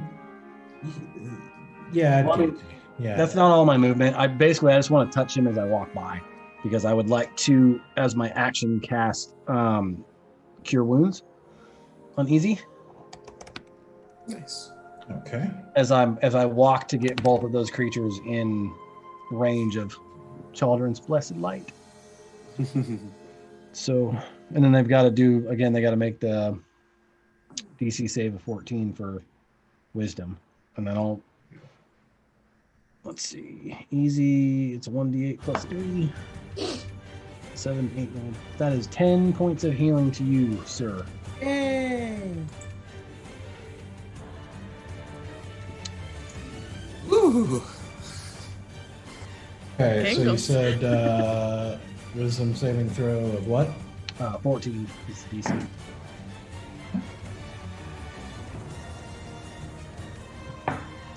And one of them's got Bane on it, right? Or whatever it is.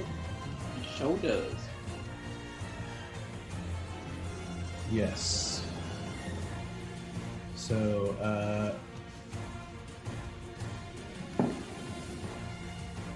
hold on 1 second. Okay, so this one failed. The other one succeeded. Really? Damage is 6 plus 3 plus 5. So it's 11, 14 damage. 14 points of damage. All right. Very nice. I like this spell. So as Stoic walks up with this, these divine angelic fireflies, you would not believe your eyes as he walks forward, and you see them start trying to attack these kind of spirit creatures. One of them, this one over here, dissipating as they finish their attack. The other one seeming to kind of like dip and dodge past the creatures as they attack him. Oh, he's gone? Yes. Well, he still takes half damage, too. Does he? Yeah. Yeah, ones that pass take half damage from the spell.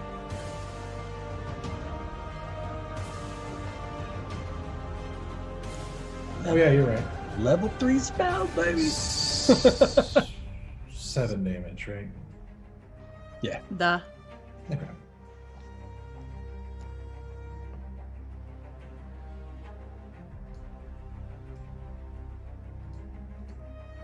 Okay.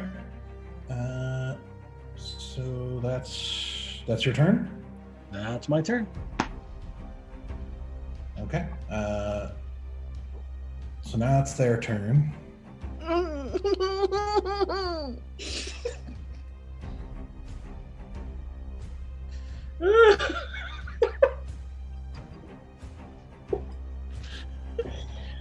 Oh, it's too good. Too good. Larry, do you want to mute real quick?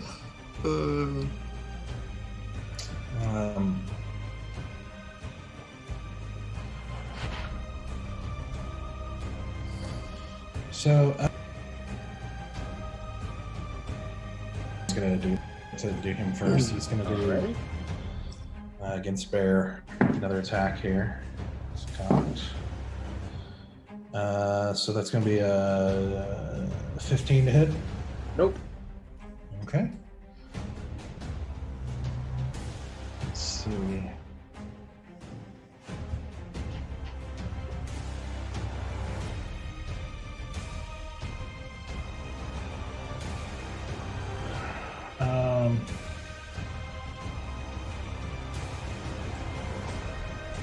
Let's see. I hate when he starts quietly thinking to himself. It's usually okay, but every now and then it means disaster for us. Okay. So he's actually going to. What he's going to do nothing, isn't he? Doesn't he still have to take the firefly damage or roll for firefly damage? Yeah, if he starts his turn, yeah, that's right. That's such a mean spell. Yeah, It really is. Brutal. It's so vicious. I love it. And he failed. Temper with these things. So let's see. So, He's not doing anything. 7 plus 6 plus 7. Holy shit. 20, I think. That was That's 20. dead. Did you roll?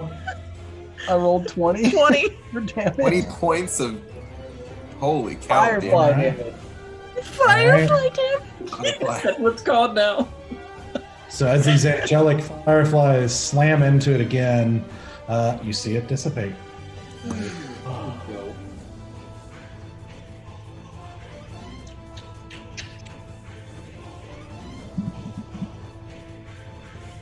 so these two over here.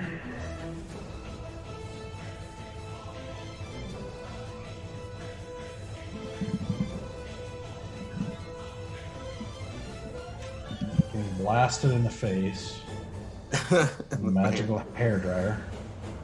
Magical hairdryer. Is Valan just like constantly doing this the whole time, like to keep the fingers going? No. Pretty much. Just do some air bending. Let's see. And he like snaps it taut next to his face. They basically have movement too to try to move towards me. It's like they move from, is it 1 foot? They expend 2 feet of movement for every 1 foot they move towards me. Cover girl, put that bass in your walk. Back rolls.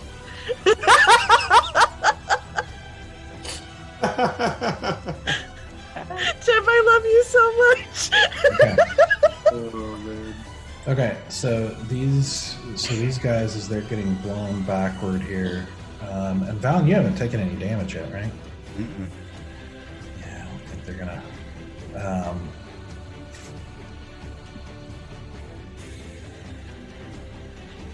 Okay. So 15. Oh no! Come on. Yeah.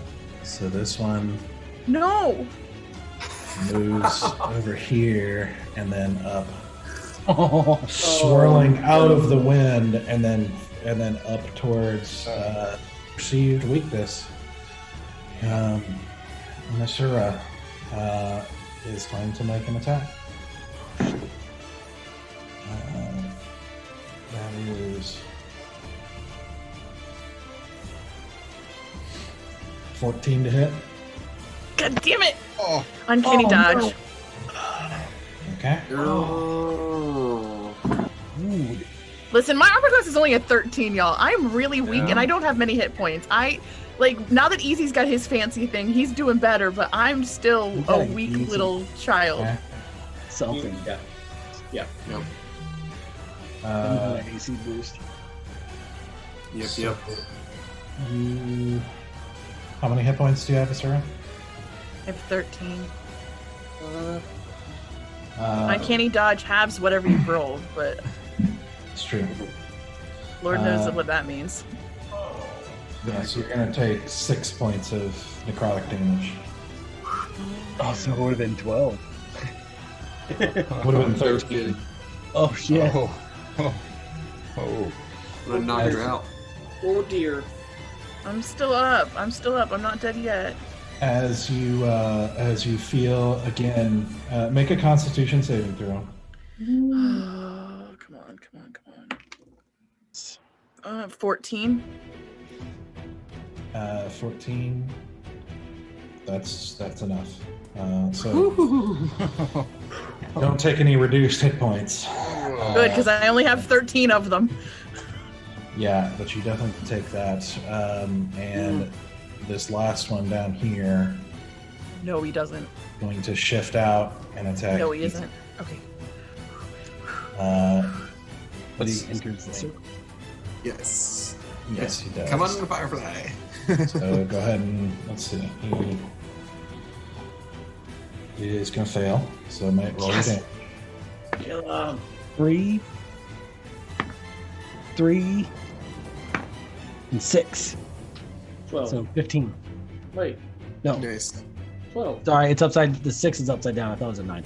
So, so Alright. 9 plus 3, or 6 plus 3 is 9 plus 3. Okay. So now he makes his attack on easy. 12.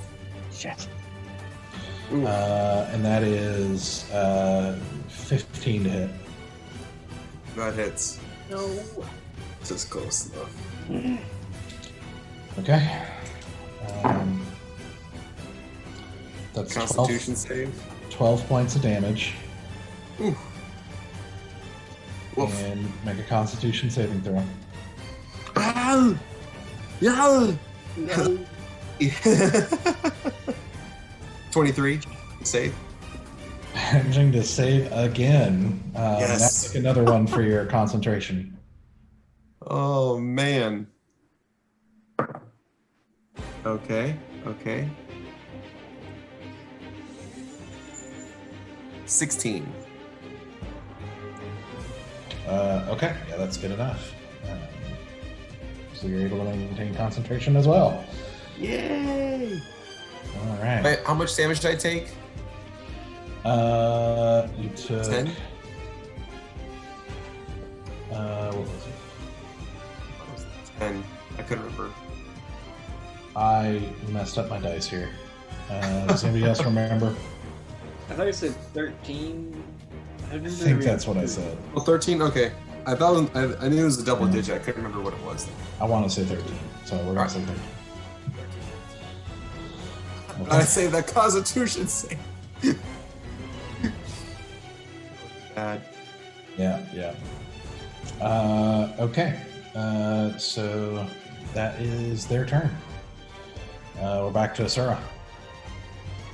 Oh, okay, alrighty. She's not happy about any of this whole experience, and she doesn't like being the weak one. So I am going to bust out my crossbow again, and I am going to shoot at the guy that is across from Bear. Oh, cool. Oh, not the guy in front of you? Nope, gonna Okay. shoot for the guy across from Bear. Okay, good. Alrighty. That is going to be a 17. That'll hit. And so I get sneak attack damage because my friend is there, plus my 1d8 plus 2. So that's going to be a... Alright, so that's going to be 4, 6, 10, 15, 20, 22. Okay. All right. So as you turn and take advantage of the being focused on Bear and let loose the shot, you see it again react, but it sort of passes through and doesn't seem to have as much effect as you might expect. Cool. Then I am going to disengage from the guy in front of me, and I am going to run into this fairy circle with all of my movement. Okay.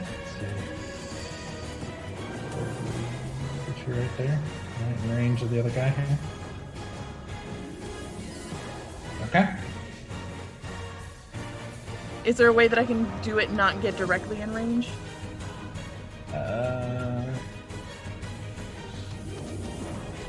I don't mind doing an acro if I need to.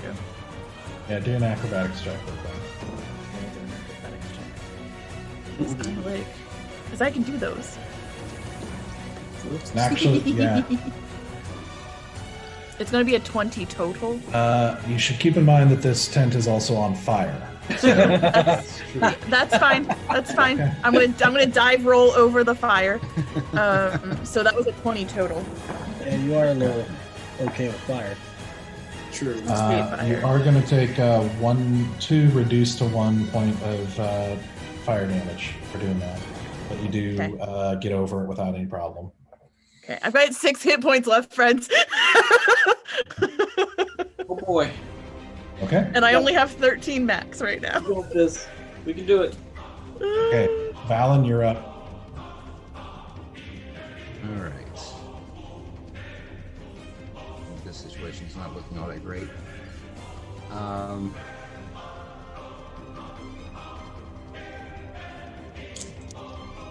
In order to take an attack action, am I going to have to drop the fan or drop the gust? Because it says it's a concentration. Yeah, let me double check, but I believe so. Well, I mean, no. If you take an action, doesn't mean that you're dropping concentration necessarily. Yeah, Can you because it's the move bonus gust? action. I can change the direction. Dude, are you gonna Three Stooges this and turn like, hey guys?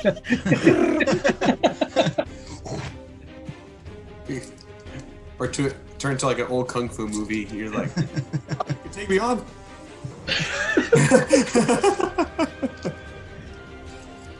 You don't underestimate the power of the fan.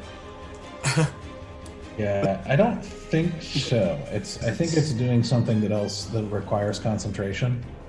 Okay. Would disrupt it. Could be wrong, but it will fix that later. But for now, I'm gonna say it won't. You don't have to drop concentration. Okay. Then I will run up and take 2 strikes at the. Certainly ping him. That one. And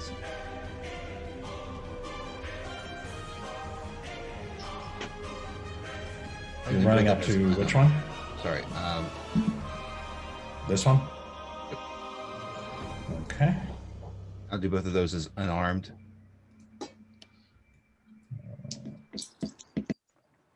All right. So you ran up, and the gust of wind is in the same direction from you, but Right. it goes with you. So one of those was a 10, which probably does not hit, and one of those, Does not the other hit. was a 17. That hits. Okay.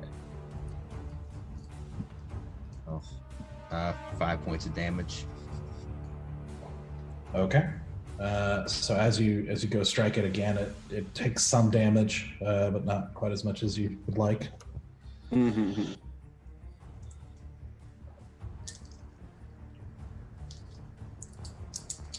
I'm going to go ahead and I don't like this at all. Flurry of blows. Okay. Do it.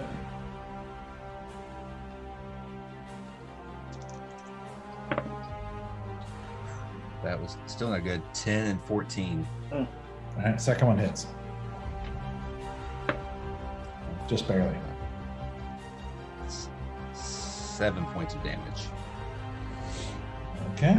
Taking another strike at it. It's still going Yep. for sure. And that's my turn. As you feel that same thing that Bear felt, is that strange, unnatural coldness as you strike it with your hands. It's very unpleasant. Bear, you're up. Okay. Gonna try and stab this guy with my sable. Hopefully finish him off. That's not gonna do it. 12. 12 does not hit. Okay. Doing it again. Sable blade. Oh my god. Seriously? That's worse. Mm. Okay.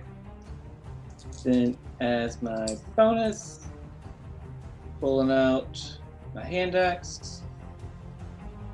Hand axe to the head. There you go. That's at least a 15 to hit. You have a shield? No. Okay. I picked it up, but I gave it to Arata. Okay. How much was that? It's a 15 to hit. That'll 16 to hit. Either way hits. Yeah. I'm trying to think so I don't add my ability modifier. To your damage, yeah. So it was just like, so the hand axe is 1d6, so it's just 1d6 and that's it? Yes. 5. Well, it would be you would still add a strength modifier to the I damage. would? Just not your proficiency modifier. So So what's 5 my- plus, what's your strength modifier? Oh, he says at the top. +3 actually, which is my Okay, modifier anyway. so it would do 8. Cool. Yeah, so 8 normal. All right.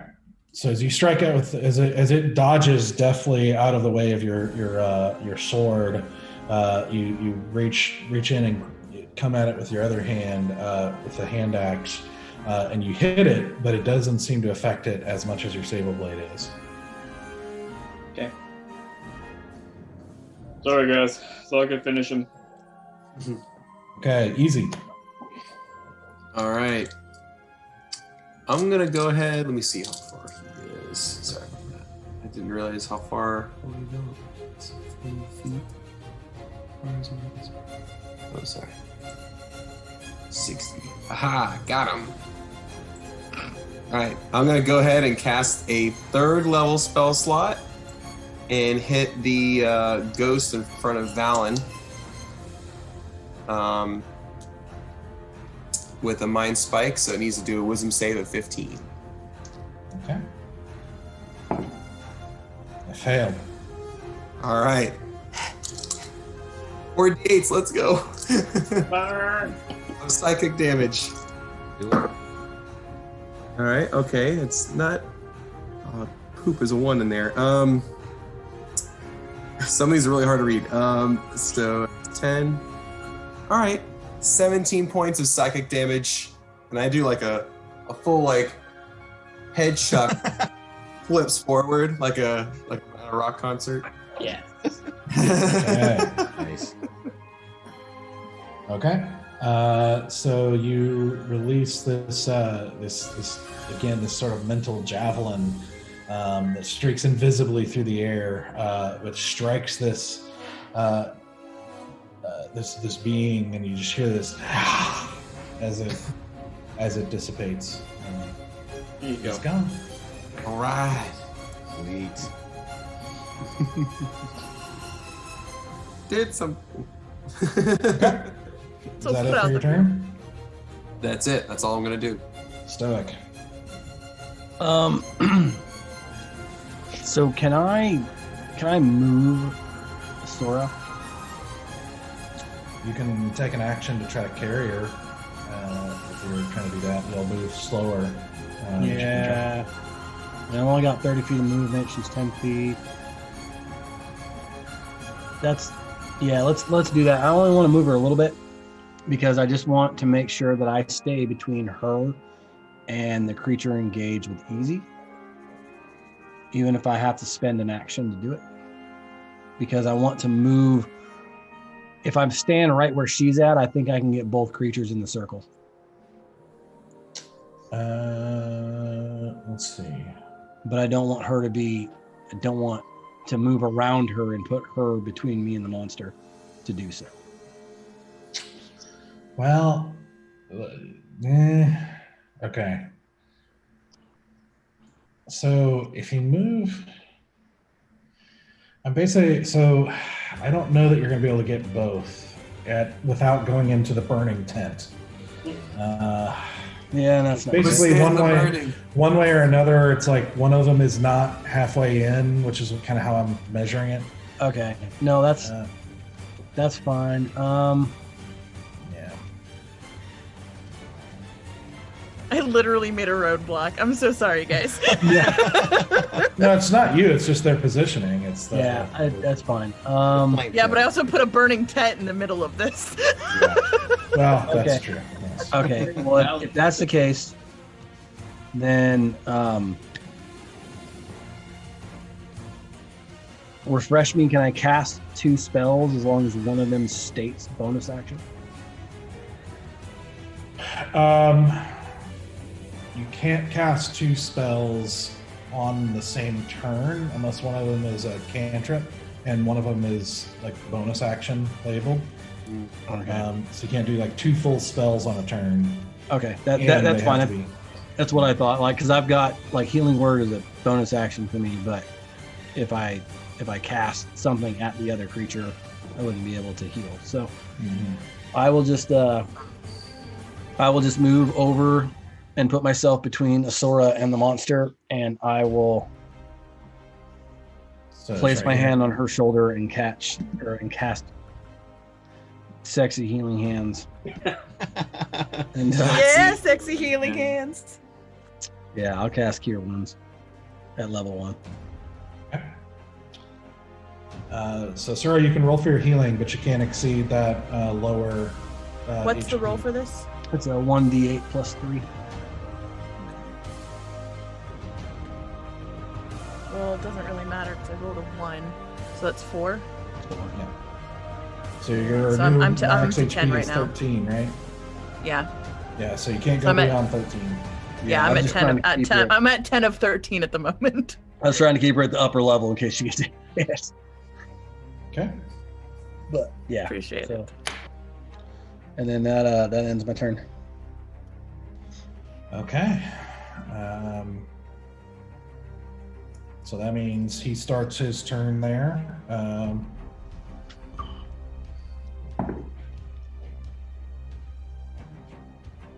Fails. Yes. Okay. Dang, holy cow. That is a 1 and a 1. Shit. Jeez. And a 6. So 8. Okay, so 8.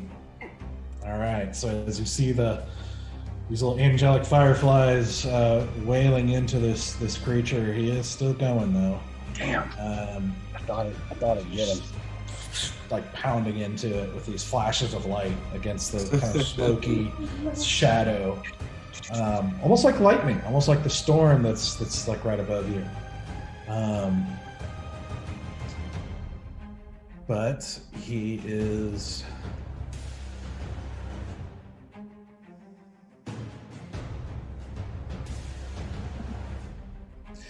He's gonna turn and attack easy. No!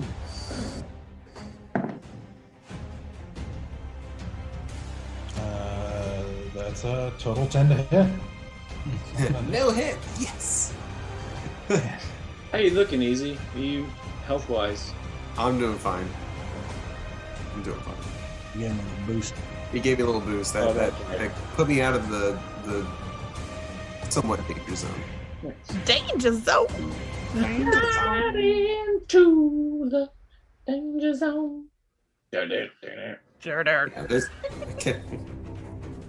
Kenny Loggins is going to be Easy's theme music. Okay, the other one, Dude, I have him on vinyl. the other one attacks Bear Okay, again. bring it. That's a 12 to hit. Nope. Crappy rolls here at the end. Yeah, we've all got All right, well that's it for them. Asura.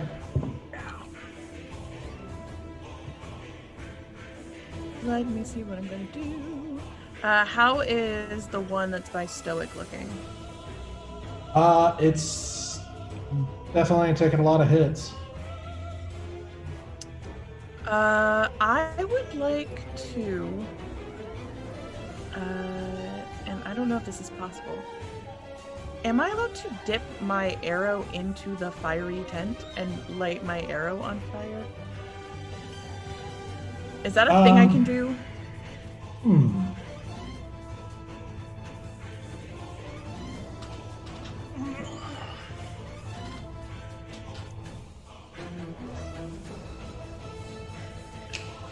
Do you have oil in your inventory? I do believe I do. Well, let me look at my equipment. Lend you mine. I have a tinderbox, thieves' tools, string, rations, oil. Yes, I have a flask of oil. Okay. I would say I would allow for your action and bonus action to be able to basically do a quick splash of oil on the arrow. 'Cause an arrow by itself is not going to catch fire to you easily. You always have to typically have to wrap it in something, or in this case, dip it. I'd let you do like a splash of oil on it, dip it into the fire, and then fire it. Okay, I want to do that. Okay. Make an attack roll. Okay. I don't know how I should handle the fire damage. I would say that's going If to be it lands, 1d4. obviously. 1d4, yeah. Hey, that's a 16 plus 5, so that is 21 to hit. Yes. Good, because if you'd have missed, you'd have lit another tent on fire. I know. And then I get sneak attack because my friends are right nearby, and that is beautiful to look at. And then it's a plus a 1d4, right? You said for fire damage is an additional d4? Okay. All right, yeah. so that is going to be 4 and 6 is 10, plus 2 is 12, plus 5 is 17, plus 2, 19. That's 19 points of piercing damage, plus 3 points of fire damage. So how much total? 19, 20, 21, 22 total. Okay. God, I keep rolling 22s. So as you dip it in and quickly like splash some oil on the tip of the bolt, you shove it into the burning tent for a second, then cock it and place it back into your crossbow and let loose.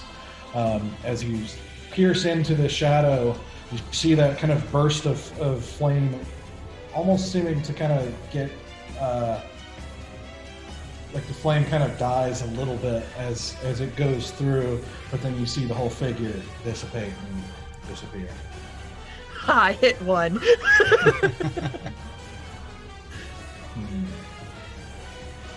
Okay. So it's your turn. Mm-hmm. Valan. Unless, do you need me to move? I'm going to ask Stoic if he needs me to move. Oh no, you're good. You're good. Okay, Valan.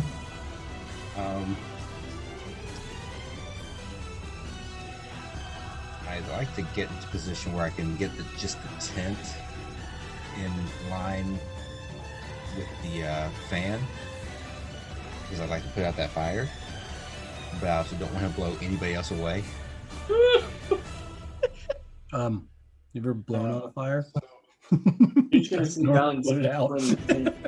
You can use your bonus action to change the direction Right. of the line. So you could, move over here and shift the direction. As long as I don't get anybody else in the line of this. Yeah. Because the gust disperses unprotected flames in the area. Oh. Because it's 10 feet wide. That was my question.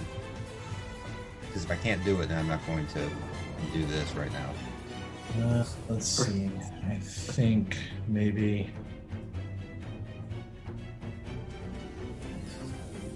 I really wanted you to put the wind towards me so I have like a glamour shot in there. I think you could do it. I think you could do it just like that. Just to barely do it. Okay. Okay. Go for it. Okay. So you move over there, just letting that gust of wind light into the tents as you see this one basically flurry like fly out across the campsite in a mix of fabric and ash as the fire does seem to be put out, but it's on its way. You also see this one, the other tent, get moved. I was prepared for that. Collapsing and flying backwards, as well as a big spray of the campfire ashes as it gets put out and kind of sprayed across the ground here. Blinded by the light. And that's all you want to do? Really good. Can I still attack? That was just your bonus action to redirect it. So Sure, I'll take a couple of strikes at the one that bears the couple of unarmed so you're strikes. moving back over there. Yeah.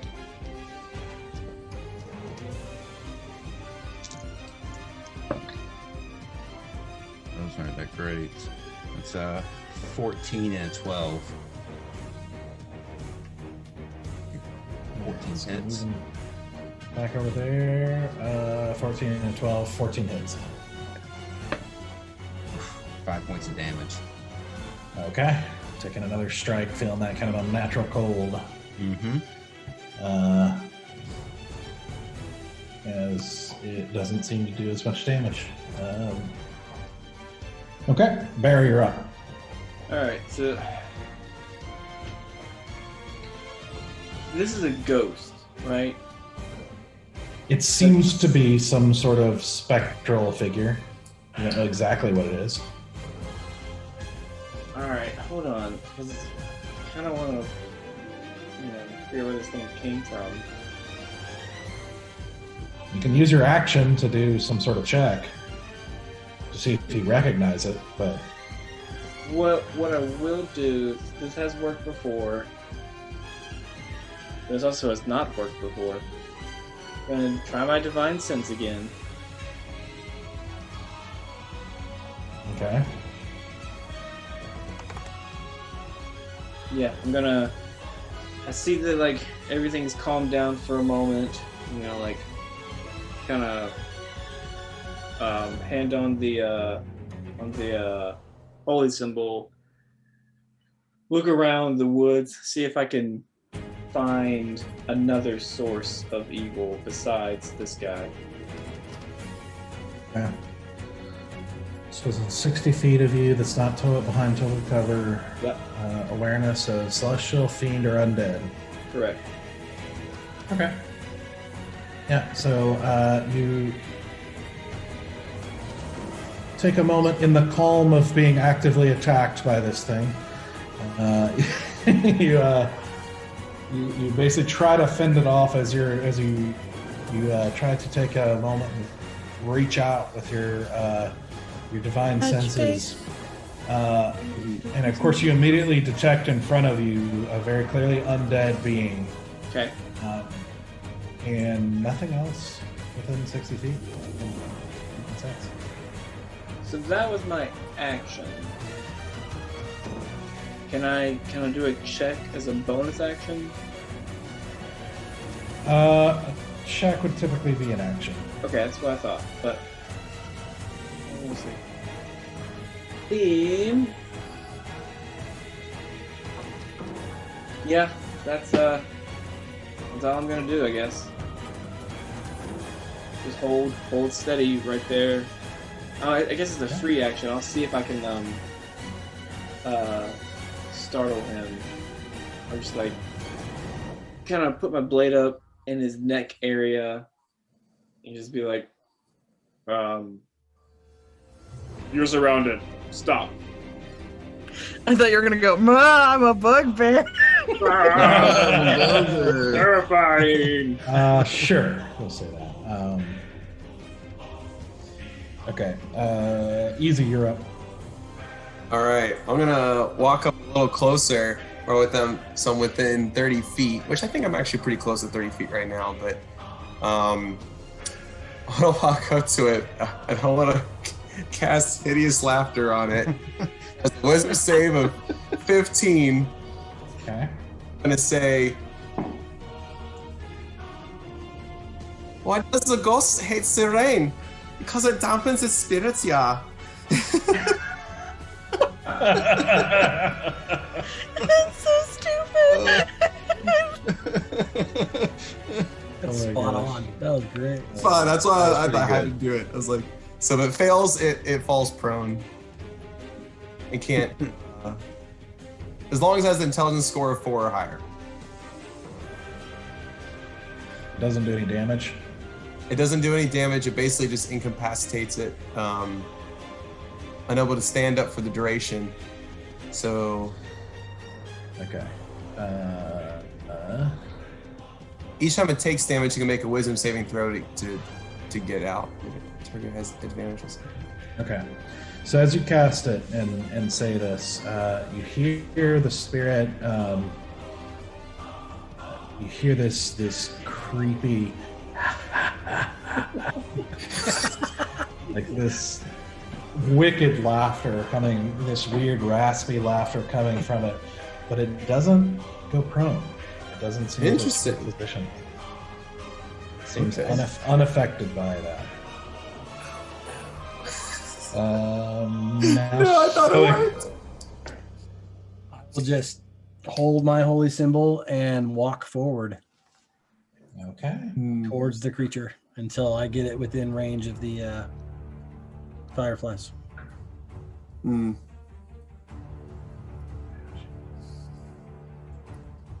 Okay. I really wanted it to fall for the joke.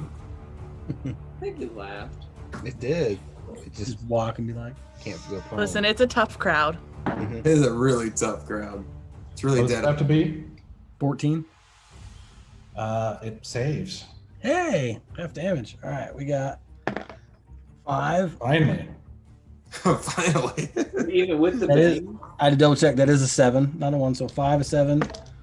Win an 8. Ooh, 5, 7, 8. Very nice.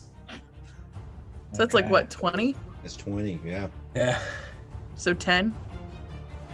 10 points of radiant damage. It's really good. Of aggressive 20 firefly points? damage. Total of 20. So you take half that. Yeah. Yeah. So 10 points 10 radiant. points. All course right. So as the fire, how do you want to do this? I just want to hold my holy symbol and have eyes closed, walking forward, and just, children, please cleanse this world of the evil that inhabits it, and just blind faith walk forward, knowing nothing bad is going to happen to me. Okay. So as you do, you guys watch these sort of angelic little firefly-like figures converge and strike into this spirit, and you see them actually grab hold of the spirit in different places and rip apart as you see it, like they basically tear the spirit apart, and you hear it go as it dissipates instantly, and the scene falls quiet as there doesn't seem to be any more apparent threat. As thunder cracks across the sky, as almost on cue, the storm it starts to rain, and the storm has reached you, and that's where we're going to end tonight. I should have told a different joke. No, it was a good joke. It was You're a good good. joke. It was a good. It was spot on. I liked it. I thought it was perfect. And a toast to Uncanny Dodge. That Yeah. For So- saving his store's life. if you had you failed both of two of those checks, you failed on your Con Constitution save, yeah. to reduce your hit points. If you had taken the full damage either one of those times, you would have died. Yep. Yeah, not going to conscious. Died. Yep. Died. Yeah, Yep. and- yeah, Yep. yeah, that's damage that you don't come back from. Yep. Yep. Nope. Oh my Well, goodness. We have a Sarah would have finally opened up to somebody, and then she would have died. Done. Okay. I've never brought anybody back in any D&D game I've ever played, so I'm curious. Like, I don't want one of us to die, but I am curious to see how like Revivify or whatever works. So It's not an instant. I told you at the beginning of the campaign, it's not an instant success. It's there's a yeah, thing. and that's why I'm like I'm interested to see how it works, because I don't know how that works. How do you get hit points back? I think you sleep. Yeah, sometimes it's overnight. Sometimes you got to Yeah. have a greater restoration, which I don't have. Yeah, I don't do that. So I don't even have a break curse. I was looking. I have a bestow curse. I can curse people, but I can't remove it. Yep. So for a while, I'm gonna be like the squishiest of things that has ever hit. Back to until level such one. time as I'm no longer. Oh, are you? Oh, wow, you are. Damn. Yeah. I'm still at 13 hit points as my Oh, max. damn. I took permanent loss, and I'm still higher than you. I'm at like 37 is my top hit points. Oh dear. I'm not looking great right now. Oh dear. I'm doing okay. I'm not doing too bad. No. Well, good job, guys. Whew. Man, Valan lived. Yep. Yeah. Live. Valon lives. Hashtag Valan lives. Yeah, basically. That was an interesting thing to resolve too, because Stoic was not helping the case at all. And, and Oh my goodness. We literally have a cleric who is like not in good like connection with his own flippin' deity. His own I'm order. turning Yeah. things around. I did not pull my mace that entire fight. I'm surprised. Yeah. I was thinking about that. I'm trying. Okay. Honestly, I think Let all those Valen's in little better standing fireflies with do the heavy Ixie. lifting. Yeah. Valen's Those probably in better fireflies standing with fall. Ixie than Stoic is with Children. We'll see, I guess. Yeah. That's great. But yeah, that's pretty bad at the moment. Yep. And yeah, it was that was that could have gone badly. Also, that stupid spirit guardian thing. That's my new favorite spell. No, it's not like I have to choose. I have to choose Pretty between awesome. that and spiritual weapon. Mhm. That dealt way more damage DPS than Yeah. the spiritual weapon would have. Mm. Easily. Well, it depends on the fight. Yeah. If it's multiple people, it's a better spell. But Yeah, because you cast it once before and it didn't have as much impact at all. Yeah. So it doesn't yeah, it work just well on like depends. single high level enemies. It's got to be. A bunch. Well, anyway, it's a little late, so I want to go ahead and let you guys go. But thank you guys for joining us. And again, if you didn't see it, if you weren't here for the break, go watch Bear's new trailer. So good. Have Heck it yeah, on it's YouTube amazing. And we've got more coming on the way. Yeah, for we each of the do. characters. Join us on the Discord as well to see. I'm about to post a new map for Carandia, as you know. We post things there periodically, as well as discussion and art and all kinds of good stuff. So, join us and say hi, and we will see you in a week. Bye. Hey guys.